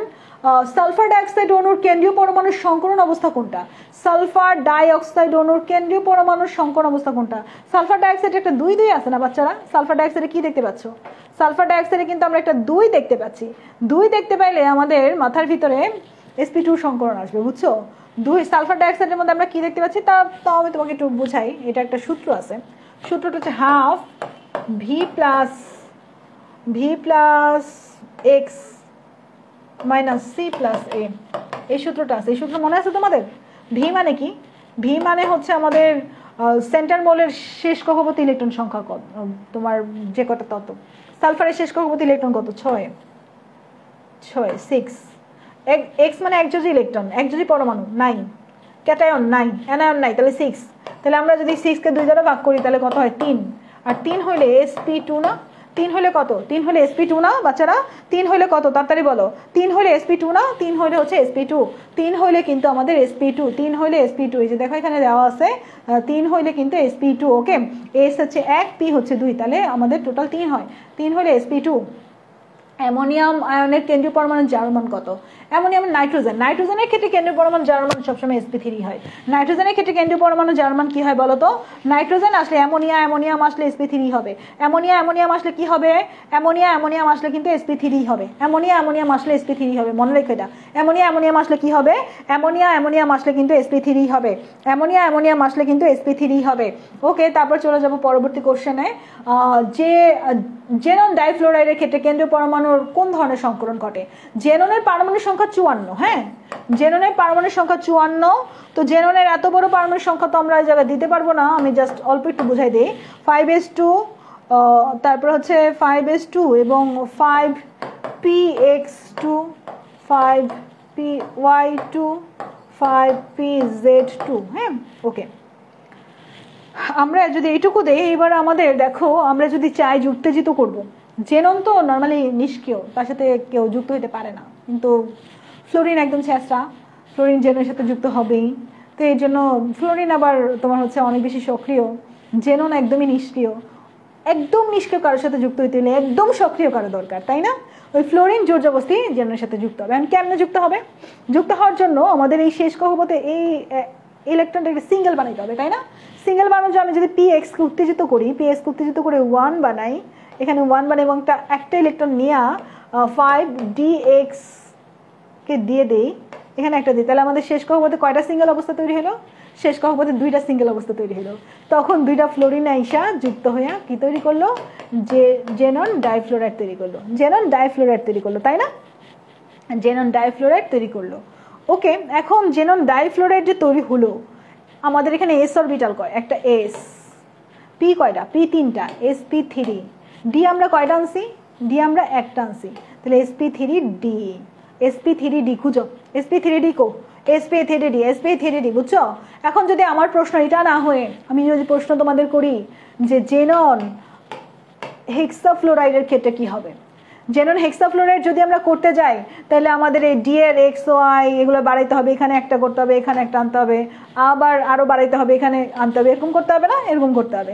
যাই হোক, আমরা তাহলে এইটুকু বুঝছি, আমাদের এটা হচ্ছে sp3d, sp3d। ওকে, sp3d, এটা ভালো করে মনে রাখো, এটা ইম্পর্টেন্ট। sp3d, এখানে সংকরণ sp3d, জেনন ডাইফ্লোরাইডের ক্ষেত্রে sp3d। কিন্তু যদি পরীক্ষায় প্রশ্ন আসে জেনন টেট্রাফ্লোরাইডের ক্ষেত্রে কত, জেনন হেক্সাফ্লোরাইডের ক্ষেত্রে কত, জেনন অক্টাফ্লোরাইডের ক্ষেত্রে কত, তাহলে কি করবা? তাহলে এই জায়গাতে আমরা যেভাবে আর একটু বাড়াই বাড়াই করবো, তাই না? এই জায়গাতে আমরা শেষ কক্ষপথে পি এই জেড থেকে একটা নিয়েছিলাম, পরে পি ওয়াই থেকে একটা নিয়ে আবার ডিতে দিব, তাহলে 4টা খালি অবস্থা হয়। তারপর পি এক্স থেকে একটা নিয়ে আবার ডিতে দিব, তাহলে আমাদের 6টা খালি অবস্থা হয়। তারপরে 5s থেকে একটা নিয়ে আমরা ডি আরেকটাতে দিব, তাহলে আমাদের 8টা খালি অবস্থা হয়। এরকম করে করতে পারবা না? করতে পারবা। কাউন্ট করে দেখবা যে ডি যত বাড়ে ডি এর সংখ্যা তত বাড়বে। তো আমরা ডি, এখন ডি আছে, এরপর এবার d1 হতে পারে জেনন ডাইফ্লোরাইডের ক্ষেত্রে, তারপর জেনন টেট্রাফ্লোরাইডের ক্ষেত্রে, হেক্সাফ্লোরাইডের ক্ষেত্রে d2 হতে পারে, তারপরে তোমার অক্টাফ্লোরাইডের ক্ষেত্রে d3 হতে পারে, তাই না? এরকম হতে পারে। ওকে, যাই হোক, এরপর চলে যাবো আমরা পরবর্তী কোশ্চেনে। গ্রাফাইটে কোন ধরনের সংকরণ? sp2 সংকরণ। গ্রাফাইটে কোন ধরনের সংকরণ? গ্রাফাইটে sp2 সংকরণ। গ্রাফাইটে কোন ধরনের সংকরণ? গ্রাফাইটে sp2 সংকরণ। গ্রাফাইটে কোন ধরনের সংকরণ বাচ্চারা? গ্রাফাইটে sp2 সংকরণ। অ্যামোনিয়া আর আচ্ছা, অ্যামোনিয়াম আর ফসফিনের সংকরণ কোনটা? অ্যামোনিয়াম আর ফসফিন দুইটাই হচ্ছে sp3, একদম ঠিক বুঝে। অ্যামোনিয়াম ফসফিন দুইটাই কি বলো তো? অ্যামোনিয়াম ফসফিন দুইটাই হচ্ছে sp3। অ্যামোনিয়াম ফসফিন দুইটাই কি? অ্যামোনিয়াম ফসফিন দুইটাই কি sp3? অ্যামোনিয়াম ফসফিন দুইটাই কি? তাড়াতাড়ি বলো তো। অ্যামোনিয়াম ফসফিন দুইটাই হচ্ছে sp3। অ্যামোনিয়াম ফসফিন দুইটাই কি? sp3। ওকে, আচ্ছা, তারপরে কোশ্চেন দেখি কি আছে আমাদের। কোন যৌগের কেন্দ্রীয় পরমাণুর আচ্ছা d3 sp3 সংকরিত হলে আকৃতিটা কিরকম? d3 sp টোটাল আসে মান কত? দেখো তো, 3 + 1 + 3 = 7। 7 আসলে আমরা করব হচ্ছে, 7 আসলে কি করব? 7 আসলে আমরা করব 5 + 2। 5 + 2 হচ্ছে পঞ্চভুজীয় দ্বিপিরামিড। পঞ্চভুজীয় দ্বিপিরামিড, পঞ্চভুজীয় দ্বিপিরামিড কি করবে বলো তো? পঞ্চভুজীয় দ্বিপিরামিড। অ্যান্সারটা কি হবে? তাড়াতাড়ি বলো। পঞ্চভুজীয় দ্বিপিরামিড হবে অ্যান্সারটা, তাড়াতাড়ি বলো তো। এই কতক্ষণ ক্লাস হয়েছে? ক্লাস কতক্ষণ ধরে নিতেছি? পঞ্চভুজীয় দ্বিপিরামিড হবে, পঞ্চভুজীয় দ্বিপিরামিড, পঞ্চভুজীয় দ্বিপিরামিড হবে, তাড়াতাড়ি বলো। অ্যান্সার কতক্ষণ? আচ্ছা, ক্লাস কতক্ষণ নিলাম? তারপরে আমাদের কি আছে? কোন সংকরণে পাই বন্ধন গঠিত হয়? পাই বন্ধন sp সংকরণে পাই বন্ধন গঠিত হয়। sp তে পাই থাকে, sp3 তে পাই থাকে না, sp3 তে সবই সিগমা বন্ধন। sp2 তে পাই থাকে, sp তে পাই থাকে। আমরা জানি অ্যালকেনের ক্ষেত্রে কার্বন কার্বন সিগমা বন্ধন sp3, অ্যালকিনের ক্ষেত্রে কার্বন কার্বন ডাবল বন্ধন, সেক্ষেত্রে sp2, আর অ্যালকাইনের ক্ষেত্রে কার্বন কার্বন ট্রিপল বন্ধন, সেক্ষেত্রে sp, তাই না? তাহলে অ্যান্সারটা কি হবে? sp2 হবে। অ্যান্সারটা কি হবে বলো তো? অ্যান্সারটা হচ্ছে sp2 হবে। অ্যান্সারটা কি হবে? অ্যান্সারটা sp2 হবে। অ্যান্সারটা sp2 হবে। ওকে, অ্যান্সারটা sp2 হবে। তারপর কি আছে আমাদের? ইথাইন। ইথাইন দেখো, কার্বন দুইটা হইলে আমাদের কার্বন দুইটা হলে এরকম অবস্থা হয় না? এরকম অবস্থা হয়। তাহলে একটা সিগমা বন্ধন, দুইটা পাই বন্ধন, একটা সিগমা আর দুইটা পাই, এখানে একটা সিগমা দুইটা পাই। আর আমরা জানি যে ইথাইন অর্থাৎ অ্যালকাইনের ক্ষেত্রে কোন ধরনের সংকরণ? অ্যালকাইনের ক্ষেত্রে কি sp সংকরণ না? অ্যালকাইনের ক্ষেত্রে sp সংকরণ। অ্যালকাইনের ক্ষেত্রে কোন ধরনের সংকরণ বাচ্চারা? অ্যালকাইনের ক্ষেত্রে sp সংকরণ। অ্যালকাইনের ক্ষেত্রে কোন ধরনের সংকরণ? অ্যালকাইনের ক্ষেত্রে sp সংকরণ। অ্যালকাইনের ক্ষেত্রে sp সংকরণ। অ্যালকাইনের ক্ষেত্রে কোন ধরনের সংকরণ? sp সংকরণ। তারপরে sp3 সংকরিত যৌগ নয় কোনটা? sp3 সংকরিত যৌগ অ্যামোনিয়া, sp3 পানি, sp3 methane, sp3 BF3, sp3 না। BF3 sp3 না, sp3 সংকরিত না কোনটা, BF3 sp3 না, BF3 হচ্ছে sp2।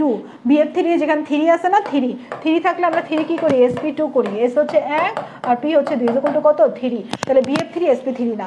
BF3 কি না তাড়াতাড়ি বলো তো, BF3 sp3 না, BF3 sp3 না, BF3 কি না, BF3 কিন্তু sp3 না। আচ্ছা, তারপরে বেনজিনে কয়টা পাই বন্ধন বিদ্যমান, বেনজিনে 3টা পাই বন্ধন বিদ্যমান। আমরা জানি বেনজিনে তোমার 3টা ডাবল বন্ড আছে, বেনজিনে 3টা ডাবল বন্ড আছে, সেখানে 3টা পাই বন্ধন আছে। বেনজিনে 3টা ডাবল বন্ড, 3টা পাই বন্ধন, এটা মনে রাখো। ইথিলিনে কার্বন কার্বন সংকরণ কিরকম, ইথিলিন মানে কি, ইথিলিন মানে ইথিন। ইথিলিন মানে কি বাচ্চারা, ইথিলিন মানে হচ্ছে ইথিন না, ইথিলিন মানে হচ্ছে ইথিন। তাহলে carbon carbon double bond, carbon carbon double bond হইলে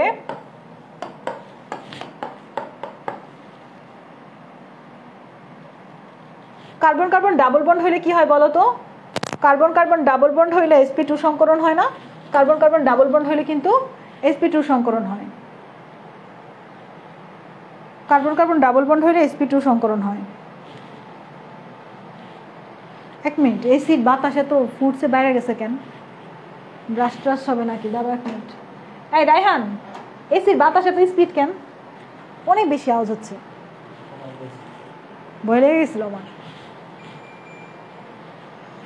নিচের কোন যৌগটিতে সঞ্চরণক্ষম পাই ইলেকট্রন আছে, সঞ্চরণক্ষম পাই ইলেকট্রন, সঞ্চরণক্ষম পাই ইলেকট্রন কোথায় আছে বলো তো, সঞ্চরণক্ষম পাই ইলেকট্রন তো বেনজিনে আছে, কি সমস্যা কোনো, সঞ্চরণক্ষম পাই ইলেকট্রন কোথায় আছে বাচ্চারা, সঞ্চরণক্ষম পাই ইলেকট্রন কোথায় আছে তাড়াতাড়ি বলো, সঞ্চরণক্ষম পাই ইলেকট্রন কোথায় আছে, সঞ্চরণক্ষম পাই ইলেকট্রন কিন্তু আমাদের বেনজিনে আছে। বেনজিনে তো আছে কিন্তু এই জায়গাতে আমাদের দ্বিবন্ধন আছে যেটাতে, এটাই মেন হবে অ্যান্সার। দ্বিবন্ধন মেনলি আমাদের ইথিনে আছে, তাই না, ইথিনে আছে, কার্বন কার্বন দ্বিবন্ধন হচ্ছে ইথিনে, এই কার্বন কার্বন দ্বিবন্ধন হচ্ছে ইথিনের ক্ষেত্রে, তো এটাতেই পাই ইলেকট্রন আছে। আমাদের অ্যান্সারটা হচ্ছে এটা হবে, এটা হবে, হ্যাঁ ওকে, অ্যান্সারটা ক হবে।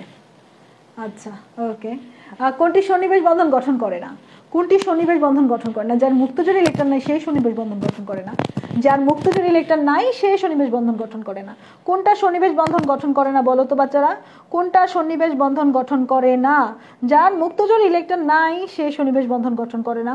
তাহলে আমাদের এখানে আসলে আলটিমেটলি সন্নিবেশ বন্ধন গঠন করে না কে হবে, কার্বন টেট্রাক্লোরাইড হবে, কার্বন টেট্রাক্লোরাইড সন্নিবেশ বন্ধন গঠন করে না, আর বাকিরা অ্যামোনিয়া করে, বাকিরা সবাই করে সন্নিবেশ বন্ধন, বুঝছো, কার্বন টেট্রাক্লোরাইড করে না, কারণ এই BCl3 BCl4- হয়ে যায় সন্নিবেশ বন্ধনের মাধ্যমে।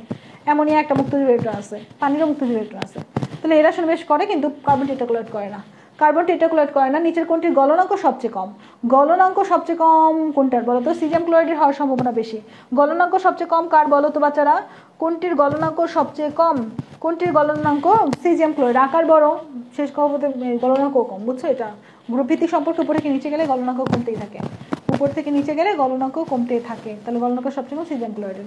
নিচের কোনটি অধিক সমযোজী, এটা অনেক ইম্পর্টেন্ট কোশ্চেন, কোনটা অধিক সমযোজী, অধিক সমযোজী ক্ষেত্রে আমরা যদি চিন্তা করি যে এখানে দেখো এটা হচ্ছে 2+, ক্যালসিয়ামের 2+, আয়রন এটা 3+, এটাও 3+, মানে আমাদের এই দুইটা চার্জ চলে গেছে। অধিক সমযোজী হলে চার্জ যাদের বেশি তাদের নিয়ে কাজ করতে হবে, তাহলে অ্যালুমিনিয়াম আর আয়রন নিয়ে কাজ করব। চার্জ যাদের বেশি তাদের নিয়ে কাজ করবে, অ্যালুমিনিয়াম আর আয়রন নিয়ে কাজ করব। মানে অ্যালুমিনিয়াম আর আয়রনের মধ্যে আকার ছোট হচ্ছে অ্যালুমিনিয়ামের, অ্যালুমিনিয়াম আর আয়রনের মধ্যে আকার ছোট কার, আকার ছোট হচ্ছে অ্যালুমিনিয়ামের। আয়রন আর দুজনেই চার্জ সমান, যখন চার্জ সমান হয়ে যায় তখন আকার দেখতে হয়, আর আকার ছোট যার সে পোলারায়ন বেশি হয়, আকার ছোট যার তার পোলারায়ন বেশি হয়, তাহলে অ্যালুমিনিয়ামের পোলারায়ন বেশি হবে, যার পোলারায়ন বেশি হবে সে সমযোজী ক্যারেক্টার দেখাবে, যার পোলারায়ন বেশি হবে সে কি দেখাবে, যার পোলারায়ন বেশি দেখা, এই জায়গায় অ্যান্সারটা ভুল আছে, এটা অ্যালুমিনিয়াম হবে, বুঝছো, অ্যালুমিনিয়াম দেখো যে অ্যালুমিনিয়াম ক্লোরাইডের অধিক সমযোজী হবে, অ্যালুমিনিয়াম ক্লোরাইড অধিক সমযোজী হবে, অ্যালুমিনিয়াম ক্লোরাইড অধিক সমযোজী হবে, ঠিক আছে, দুইটার মধ্যে অ্যালুমিনিয়াম ক্লোরাইডটা কিন্তু অধিক সমযোজী হবে। পানির অণুর বন্ধন কোণ কত, পানির অণুর 104.5, পানির অণুর 104.5, এটা অ্যামোনিয়ার, এটা হচ্ছে মিথেনের, এটা হচ্ছে কার্বন ডাইঅক্সাইডের, বুঝছো, এই কোণের মানগুলো মুখস্থ করতে হবে, এই কোণের মানগুলো কিন্তু আমাদের খুব ভালো করে মুখস্থ করতে হবে, যেখানে দেওয়া আছে দেখো beryllium chloride, ethyne, carbon dioxide এদের সবার হচ্ছে 180, মিথেন 4 এটা হচ্ছে 109.5, অ্যামোনিয়া 107, পানি 104.5। ওকে, তারপরে কি আছে আমাদের, নিচের কোন যৌগটি অধিক সমযোজী, নিচের কোন যৌগটি অধিক সমযোজী, অধিক সমযোজী নিচের কোনটা, আমরা জানি ক্যাটায়নের ক্ষেত্রে যার আকার ছোট সে সমযোজিতা বেশি দেখায়, ক্যাটায়নের ক্ষেত্রে দেখো লিনাকে রুবি সাজিয়ে ফেলেছে, এখানে আকার কার ছোট, যার আকার ছোট। ক্যাটায়নের ক্ষেত্রে যার আকার ছোট, গ্রুপ ভিত্তিক সম্পর্কে ক্যাটায়নের ক্ষেত্রে যার আকার ছোট তার সমযোজিতা বেশি। ক্যাটায়নের ক্ষেত্রে যার আকার ছোট তার সমযোজিতা বেশি। ক্যাটায়নের ক্ষেত্রে যার আকার ছোট তার সমযোজিতা বেশি। ক্যাটায়নের ক্ষেত্রে যার আকার ছোট তার সমযোজিতা বেশি। ক্যাটায়নের ক্ষেত্রে যার আকার ছোট, লিথিয়ামের আকার ছোট, লিথিয়ামের সমযোজিতা বেশি। কোনটি পোলার অণু? পোলার তো পানি, পানি তো পোলার হবে তাই না বাচ্চারা? পানি পোলার, পানি পোলার, পানি পোলার, বুঝছো? পানি হচ্ছে পোলার। ওকে, তাহলে পানি আমরা জানি পোলার, এটা আর কি দেখবো।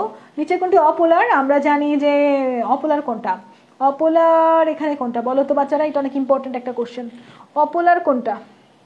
আমরা তো জানি পানি হচ্ছে পোলার, কিন্তু যদি বলে যে অপোলার কোনটা, অপোলার নিচের কোনটা অপোলার? আচ্ছা বলো তো নিচের কোনটা অপোলার? অপোলার হচ্ছে কার্বন টেট্রাক্লোরাইড না, কার্বন টেট্রাক্লোরাইড। বাকিগুলো পোলার, হাইড্রোজেন ফ্লোরাইড, হাইড্রোজেন বন্ধন আছে এখানে, এটা পোলার। অ্যালকোহলও পোলারিটি দেখায়, এখানেও হাইড্রোজেন বন্ধন আছে, কিন্তু কার্বন টেট্রাক্লোরাইড হাইড্রোজেন বন্ধন নাই, এটা অপোলার, সমযোজী যৌগ, এটা অপোলার। কার্বন টেট্রাক্লোরাইড হচ্ছে অপোলার, কার্বন টেট্রাক্লোরাইড অপোলার। তারপর নিচের কোনটা অপোলার? এই যে বলছে এখানে যে সকল সমযোজী যৌগ, এখানে আমাদের অপোলার কার্বন টেট্রাক্লোরাইড, মনে রেখো এটা অপোলার। হাইড্রোজেন বন্ধন থাকে কোনটাতে? হাইড্রোজেন বন্ধন থাকে কোনটাতে? হাইড্রোজেন বন্ধন থাকে কোনটাতে? হাইড্রোজেন আসলে যারা বেশি তড়িৎনাতক তাদের সাথে বন্ধন করে, নফের সাথে বন্ধন করে হাইড্রোজেন। হাইড্রোজেন কার সাথে বন্ধন করে বলো তো বাচ্চারা? নফের সাথে বন্ধন করে। নফ, নফের সাথে যদি বন্ধন করে তাহলে নফের মধ্যে তো নাইট্রোজেন, এটা এটা আছে, নাইট্রোজেন, অক্সিজেন, ফ্লোরিনের মধ্যে আছে কেউ? নাই, নাই, নাই। হাইড্রোজেন কার সাথে বন্ধন করে বাচ্চারা? হাইড্রোজেন নফের সাথে বন্ধন করে। হাইড্রোজেন নফের সাথে বন্ধন করে, বলো তো হাইড্রোজেন কার সাথে বন্ধন করে? হাইড্রোজেন নফের সাথে বন্ধন করে। হাইড্রোজেন নফের সাথে বন্ধন করে, তাহলে অ্যান্সার কি হবে? হাইড্রোজেন বন্ধন হয় হচ্ছে অ্যামোনিয়ার সাথে। হাইড্রোজেন নফের সাথে বন্ধন করে, তাহলে অ্যান্সার কি হবে? হাইড্রোজেন হচ্ছে অ্যামোনিয়ার সাথে বন্ধন করে। ওকে, নিচের কোন যৌগ হাইড্রোজেন বন্ধন থাকে? কোন যৌগে হাইড্রোজেন? ওই যে নফ, নফ খুঁজে বের করো তো বাচ্চারা। নফ, নফ, নফ, হাইড্রোজেনের সাথে অক্সিজেন, নফের সাথে হাইড্রোজেন বন্ধন করে, তাহলে আমাদের কি হবে অ্যান্সার? অক্সিজেন হবে। ওকে, হ্যাঁ এই তো ঠিক আছে, অ্যামোনিয়া ঠিক আছে। তাহলে এখানে অক্সিজেন আছে না? অক্সিজেন আছে, বাকিটাতে নাই। তাহলে হাইড্রোজেন বন্ধন, হাইড্রোজেন বন্ধন হয় নফের সাথে, মনে রেখো এটা। হাইড্রোজেন বন্ধন কার সাথে হয়? হাইড্রোজেন বন্ধন কিন্তু নফের সাথে হয়। ইথানোয়িক অ্যাসিড ডাইমারের হাইড্রোজেন বন্ধন কয়টা? এমনিতে আমরা জানি ইথানোয়িক অ্যাসিড হচ্ছে CH3, CH3, COOH। এই ক্ষেত্রে আমরা যদি C এভাবে লিখি, এইভাবে লিখি, C এইভাবে লিখি, এখানে একটা বন্ধন, কিন্তু যদি বলে ডাইমার এখানে একটা হাইড্রোজেন বন্ধন। কিন্তু যদি বলে ডাইমার, ডাইমার মানে দুইটা ইথানোয়িক অ্যাসিড যুক্ত হবে। ডাইমার মানে দুইটা ইথানোয়িক অ্যাসিড যুক্ত হবে। দুইটা ইথানোয়িক অ্যাসিড যুক্ত হলে এক এক কত হবে? 2 হবে না? দুইটা ইথানোয়িক অ্যাসিড যুক্ত হলে এক এক কত হবে? 2 হবে না? দুইটা ইথানোয়িক অ্যাসিড যুক্ত হলে এক এক 2 হবে। হ্যাঁ, নফের সাথে বা ফনের সাথে একই কথা। নফ রে উল্টাইলে ফন হয়, ফন রে উল্টাইলে নফ হয়। আচ্ছা, তারপর দেখো আমাদের হাইড্রোজেন বন্ধন ঘটনা কোনটার ক্ষেত্রে? আমরা জানি নফ, নফ, নফ, নফ, নফ, নফ, নফ, বাকিতে এন আছে, এফ আছে, ও আছে, নফ অর ফন, নফ অর ফন। তাহলে নফ আর ফন এগুলোতে আছে, কিন্তু আমাদের CH3 তে নাই। নফ আর ফন এটাতে আছে, CH3 তে নাই। ওকে, নফ আর ফন এটা আছে, CH3 তে নাই। ওকে, ঠিক আছে। তারপর চলে যাই আমরা পরবর্তী কোশ্চেনে। কোন যৌগের আন্তঃআণবিক আচ্ছা অন্তঃআণবিক হাইড্রোজেন বন্ধন আছে? অন্তঃআণবিক হাইড্রোজেন বন্ধন থাকে 3টা যৌগে, বুঝছো? একটা হচ্ছে অর্থ নাইট্রোফেনল, লিখে নাও অন্তঃআণবিক হাইড্রোজেন বন্ধন কোথায় কোথায় থাকে? অর্থ নাইট্রোফেনল, অর্থ নাইট্রোফেনল, স্যালিসাইলিক অ্যাসিড, আর একটা হচ্ছে স্যালিসালডিহাইড। স্যালিসাইলিক অ্যাসিড আর এটা কি? স্যালিসালডিহাইড। এই 3টাতে অন্তঃআণবিক হাইড্রোজেন বন্ধন, এগুলা বাদে বাকিগুলাতে আন্তঃআণবিক হাইড্রোজেন বন্ধন। এই 3টাতে অন্তঃআণবিক হাইড্রোজেন বন্ধন, এই 3টা বাদে বাকিগুলাতে আন্তঃআণবিক হাইড্রোজেন বন্ধন। এই 3টা মনে রাখবো কেমনে? এই 3টা মনে রাখবো, ধরো আমার বিয়ে হয়েছে, আমার বিয়ে হওয়ার পরে তোমরা তো দুলাভাইকে একদম পাগল করে ফেলতেছো, এটা কিনে দাও, ওইটা কিনে দাও, এত শালি। তখন আমার জামাই চেতা যায়, বলবে অর্থ নাই শালি। কি বলবে বলো তো? বলবে অর্থ নাই, অর্থ নাই, অর্থ নাই শালি, শালি আমার কাছে কোনো অর্থই নাই, অর্থ নাই শালি। সবাই টাকা শেষ করে ফেলবে, বেচারা কি করবে? অর্থ নাই শালি, অর্থ নাই দিয়ে হচ্ছে অর্থ নাইট্রোফেনল, অর্থ নাই শালি, শালি দিয়ে হচ্ছে স্যালিসাইলিক অ্যাসিড, স্যালিসালডিহাইড। এই অন্তঃআণবিক হাইড্রোজেন বন্ধন কোথায় তৈরি হয়? অন্তঃআণবিক হাইড্রোজেন বন্ধন কোথায় তৈরি হয়? তাড়াতাড়ি, অন্তঃআণবিক হাইড্রোজেন বন্ধন কোথায় তৈরি হয়? অন্তঃআণবিক হাইড্রোজেন বন্ধন তৈরি হয় যে অর্থ নাই শালি। অর্থ নাই শালি দিয়ে কি পড়বো আমরা? অর্থ নাই দিয়ে হচ্ছে অর্থনাইট্রোফেনল, শালি দিয়ে স্যালিসালডিহাইড, স্যালিসাইলিক অ্যাসিড, এগুলাতে অন্তঃআণবিক হাইড্রোজেন বন্ধন। এগুলা বাদে বাকিগুলো আন্তঃআণবিক হাইড্রোজেন বন্ধন। এগুলা বাদে বাকিগুলা কি? এগুলা বাদে বাকিগুলা হচ্ছে আন্তঃআণবিক হাইড্রোজেন বন্ধন। এগুলা বাদে বাকিগুলা কি? এগুলা বাদে বাকিগুলা হচ্ছে আন্তঃআণবিক হাইড্রোজেন বন্ধন। ওকে, ঠিক আছে। তাহলে অর্থ নাই শালি, তাহলে স্যালিসালডিহাইড। অর্থ নাই শালি ভুলবা জীবনে আর। অন্তঃআণবিক হাইড্রোজেন বন্ধন হচ্ছে অর্থ নাই শালি। অন্ত, অন্ত মনে রাখবা, দুলাবাইয়ের অন্তর, অন্ত, অন্ত, আন্ত না কিন্তু, আন্ত, আন্ত আর অন্তের মধ্যে পার্থক্য আছে। অন্ত মানে নিজেদের মধ্যে হাইড্রোজেন বন্ধন তৈরি করে, নিজেরা নিজেরা। আন্ত মানে অন্য কারোর সাথে। এখন দুলাবাই, দুলাবাইয়ের তো অন্তরই, তাই না? দুলাবাইয়ের অন্তর তোমরা নিতে চাইতেছো, কিন্তু দুলাবাই বলতেছে টাকা নাই, অর্থ নাই শালি। তাহলে অন্তঃআণবিক হাইড্রোজেন বন্ধনটা হচ্ছে মনে রাখবা দুলাবাইয়ের অন্তর এবং অন্তঃআণবিক হাইড্রোজেন বন্ধনের এক্সাম্পল দুলাবাই বলছে অর্থ নাই শালি।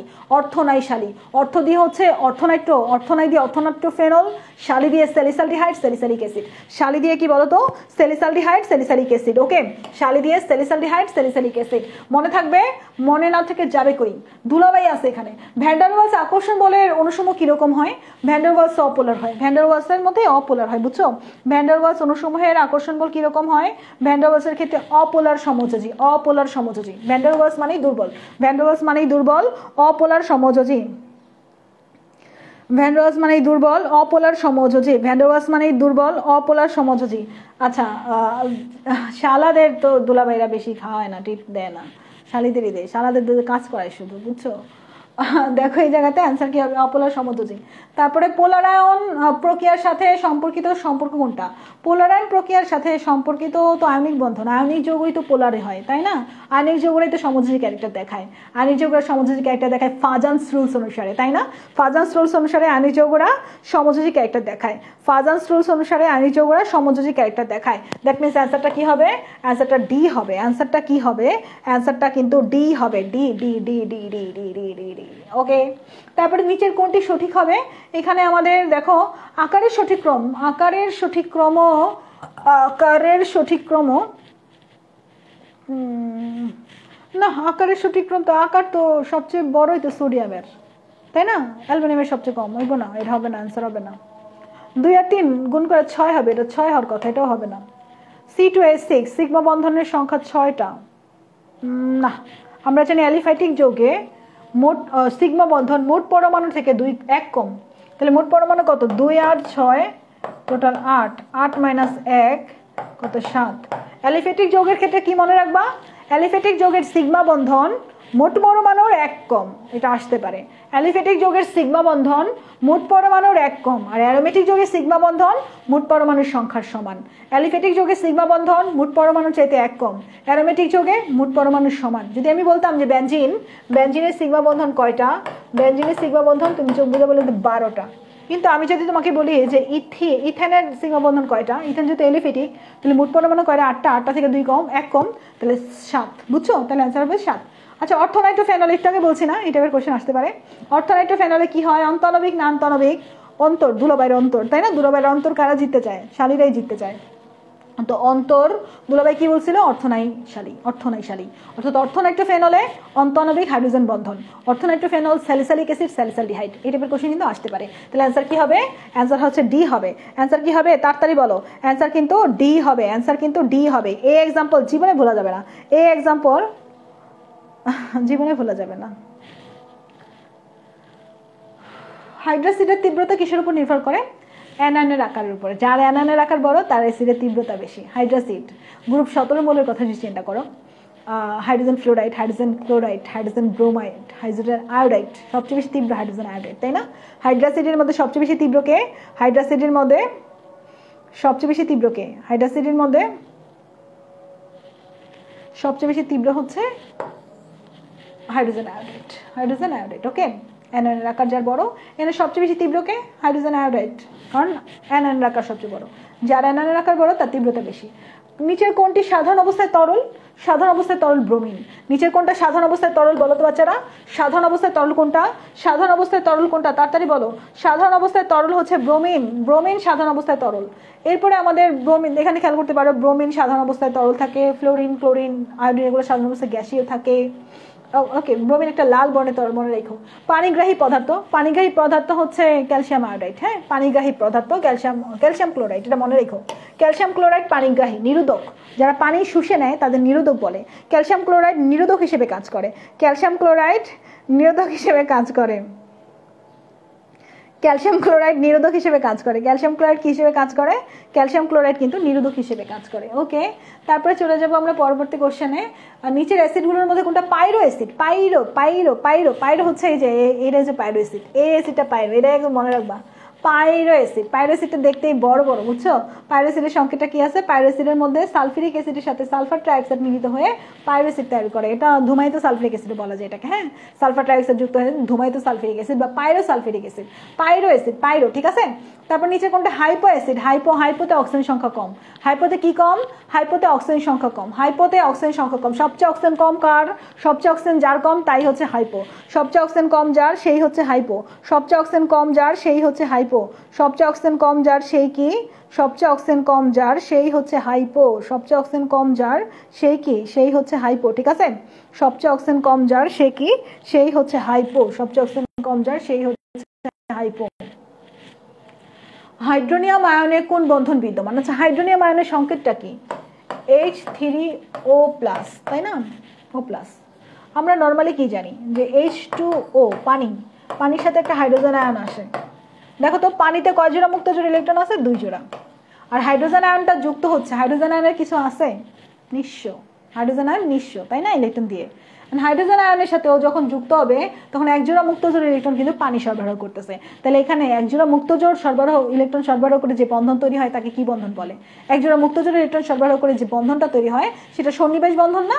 সন্নিবেশ বন্ধন। আর পানি যখন তৈরি হয়েছিল, পানির অণু কিন্তু সমযোজী বন্ধনের মাধ্যমে তৈরি হয়েছে, এটা আমরা সবাই জানি। পানি সমযোজী বন্ধনের মাধ্যমে তৈরি হয়েছে। পানি সমযোজী বন্ধন এবং পরবর্তীতে পানির সাথে একটা হাইড্রোজেন আয়ন যুক্ত হাইড্রোনিয়াম আয়ন তৈরি হয়েছে, সেটা সন্নিবেশ সমযোজী না? সেটা সন্নিবেশ সমযোজী। তাহলে সমযোজী ও সন্নিবেশ বন্ধন দুইটাই, সমযোজী ও সন্নিবেশ বন্ধন দুইটাই কি হবে বলো তো বাচ্চারা? সমযোজী ও সন্নিবেশ বন্ধন দুইটাই, সমযোজী ও সন্নিবেশ বন্ধন দুইটাই হবে এখানে। ওকে, তারপরে দেখি আমাদের নিচের কোনটি সরল রৈখিক? সরল রৈখিক হচ্ছে কার্বন ডাইঅক্সাইড। কার্বন ডাইঅক্সাইড সরল রৈখিক। কার্বন ডাইঅক্সাইড এরকম,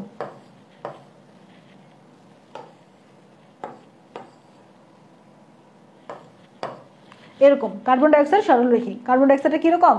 কার্বন ডাইঅক্সাইডটা হচ্ছে সরল রৈখিক। কার্বন ডাইঅক্সাইডটা সরল রৈখিক। কার্বন ডাইঅক্সাইডটা সরল রৈখিক। কার্বন ডাইঅক্সাইডটা সরল রৈখিক। কার্বন ডাইঅক্সাইডটা সরল রৈখিক। কোনটি রাসায়নিক বৈশিষ্ট্য? রাসায়নিক বৈশিষ্ট্য তো তোমার কোনটা? অম্লত্ব। অম্লত্বই তো রাসায়নিক বৈশিষ্ট্য। কোনটা রাসায়নিক বৈশিষ্ট্য বলো তো বাচ্চারা? কোনটা রাসায়নিক বৈশিষ্ট্য? কোনটা রাসায়নিক বৈশিষ্ট্য? রাসায়নিক বৈশিষ্ট্য তো অম্লত্বই হবে। রাসায়নিক বৈশিষ্ট্য অম্লত্ব খারাপ করতে এটি তো রাসায়নিক বৈশিষ্ট্য, ঠিক আছে। ওকে, তারপরে দেখি আর কি আছে। আরেকটা হচ্ছে আমাদের আরেকটা কোশ্চেন, নিচের কোন বন্ধনের উপস্থিতির কারণে পানি কক্ষ তাপমাত্রায় তরল থাকে? পানি কক্ষ তাপমাত্রায় তরল থাকে পানি হাইড্রোজেন বন্ধনের কারণে না বাচ্চারা? এটা জানতো না তোমরা? পানি যে তরল, পানি কেন তরল থাকে? হাইড্রোজেন বন্ধনের কারণে পানি তরল থাকে। কক্ষ তাপমাত্রায় পানি তরল থাকে কেন? হাইড্রোজেন বন্ধনের কারণে। পানিতে কোন ধরনের বন্ধন? হাইড্রোজেন বন্ধন। হাইড্রোজেন বন্ধন থাকার কারণে পানি তরল থাকে। আচ্ছা, আজকে অনেকক্ষণ হয়েছে, তোমাদের টায়ার্ড লাগতেছে না? আজকে তাহলে এইটুকুই থাকুক। হ্যাঁ, আচ্ছা, আমরা একটা চ্যাপ্টার শেষ করছি, এখান থেকে আশা করি কোশ্চেন কমন পাবা তোমরা অনেকগুলো। তোমাদের পরীক্ষা তো 12 তারিখ, আজকে 9 তারিখ। আজকে 9 তারিখ। পরীক্ষায় যে দেখলাম পিছানোর কথা বলছিল, পিছালে ভালোই তো না? আচ্ছা, পিছাবে না তো। ওকে, এমসিকিউ যারা আমার সাথে সলভ করলা তোমাদের একবার পড়া হয়ে গেছে, বুঝছো? পড়া হয়ে গেছে। আশা করি এই চ্যাপ্টার থেকে যদি কোনো এমসিকিউ আসে তোমার কেউ আটকাতে পারবে না। আর ইংলিশ ক্লাসের কথা বলছিলাম, ইংলিশ আমি পেট বেঁচে, আমাদের তো ফিজিক্স হান্টার্স থেকে যেই কোর্সটা নাম ছিল সেখানে আমরা 5টা ক্লাস নিয়েছিলাম ইংলিশের। তো 5টা ক্লাস, 6টা ক্লাস, 5টা তো আমি গ্রামার শেষ করছি, 6 নম্বর ক্লাসে আমি হচ্ছে স্পেলিং পড়াইছিলাম। তো সেখানে আমি সব পড়াই দিছি ইংলিশে। আশা করি আমার ওই ক্লাসগুলো যারা করছো, স্লাইডগুলো যারা পড়ছো, তারা ইংলিশে একটা কাপায় দিয়ে আসতে পারবা। ইংলিশে একদমই সেই লেভেলে একটা রেজাল্ট তোমাদের হবে আশা করি। আমি ইংলিশের সব কিছু তোমাদের সুন্দরভাবে বলে দিচ্ছি। ইংলিশের ওই ক্লাসগুলো ভালো করে যাও। আর আমরা একটা তোমাদের লাস্ট ভিডিও সাজেশন দিয়েছি, সেটা ভালো করে পড়ে যাও। প্রিভিয়াস ইয়ারের কোশ্চেন কেমিস্ট্রি ক্ষেত্রে যদি ভালো করতে চাও, অনুশীলন এমসিকিউ এমনি করে সলভ করো। কেমিস্ট্রি ক্ষেত্রে যদি ভালো করতে চাও, অনুশীলন এমসিকিউটা এমনি করে সলভ করে যাইতেই হবে বাচ্চারা, কিছু করার নাই। করেছো তোমরা সবাই আশা করি, যারা করো নাই এখন কেমিস্ট্রি এমসিকিউগুলো অ্যাটলিস্ট দাগায় পড়ে যাও সুন্দরভাবে। আর না বুঝলে ওই এয়ারে হেল্প নিতে পারো। আর তোমার হচ্ছে নিজেরা ফ্রেন্ডের সাথে ডিসকাস করতে পারো, বা আমাকে ইনবক্সে নক দিতে পারো। আফসানা ইসলাম আরিফা যে আইডি আছে সেখানে নক দিতে পারো।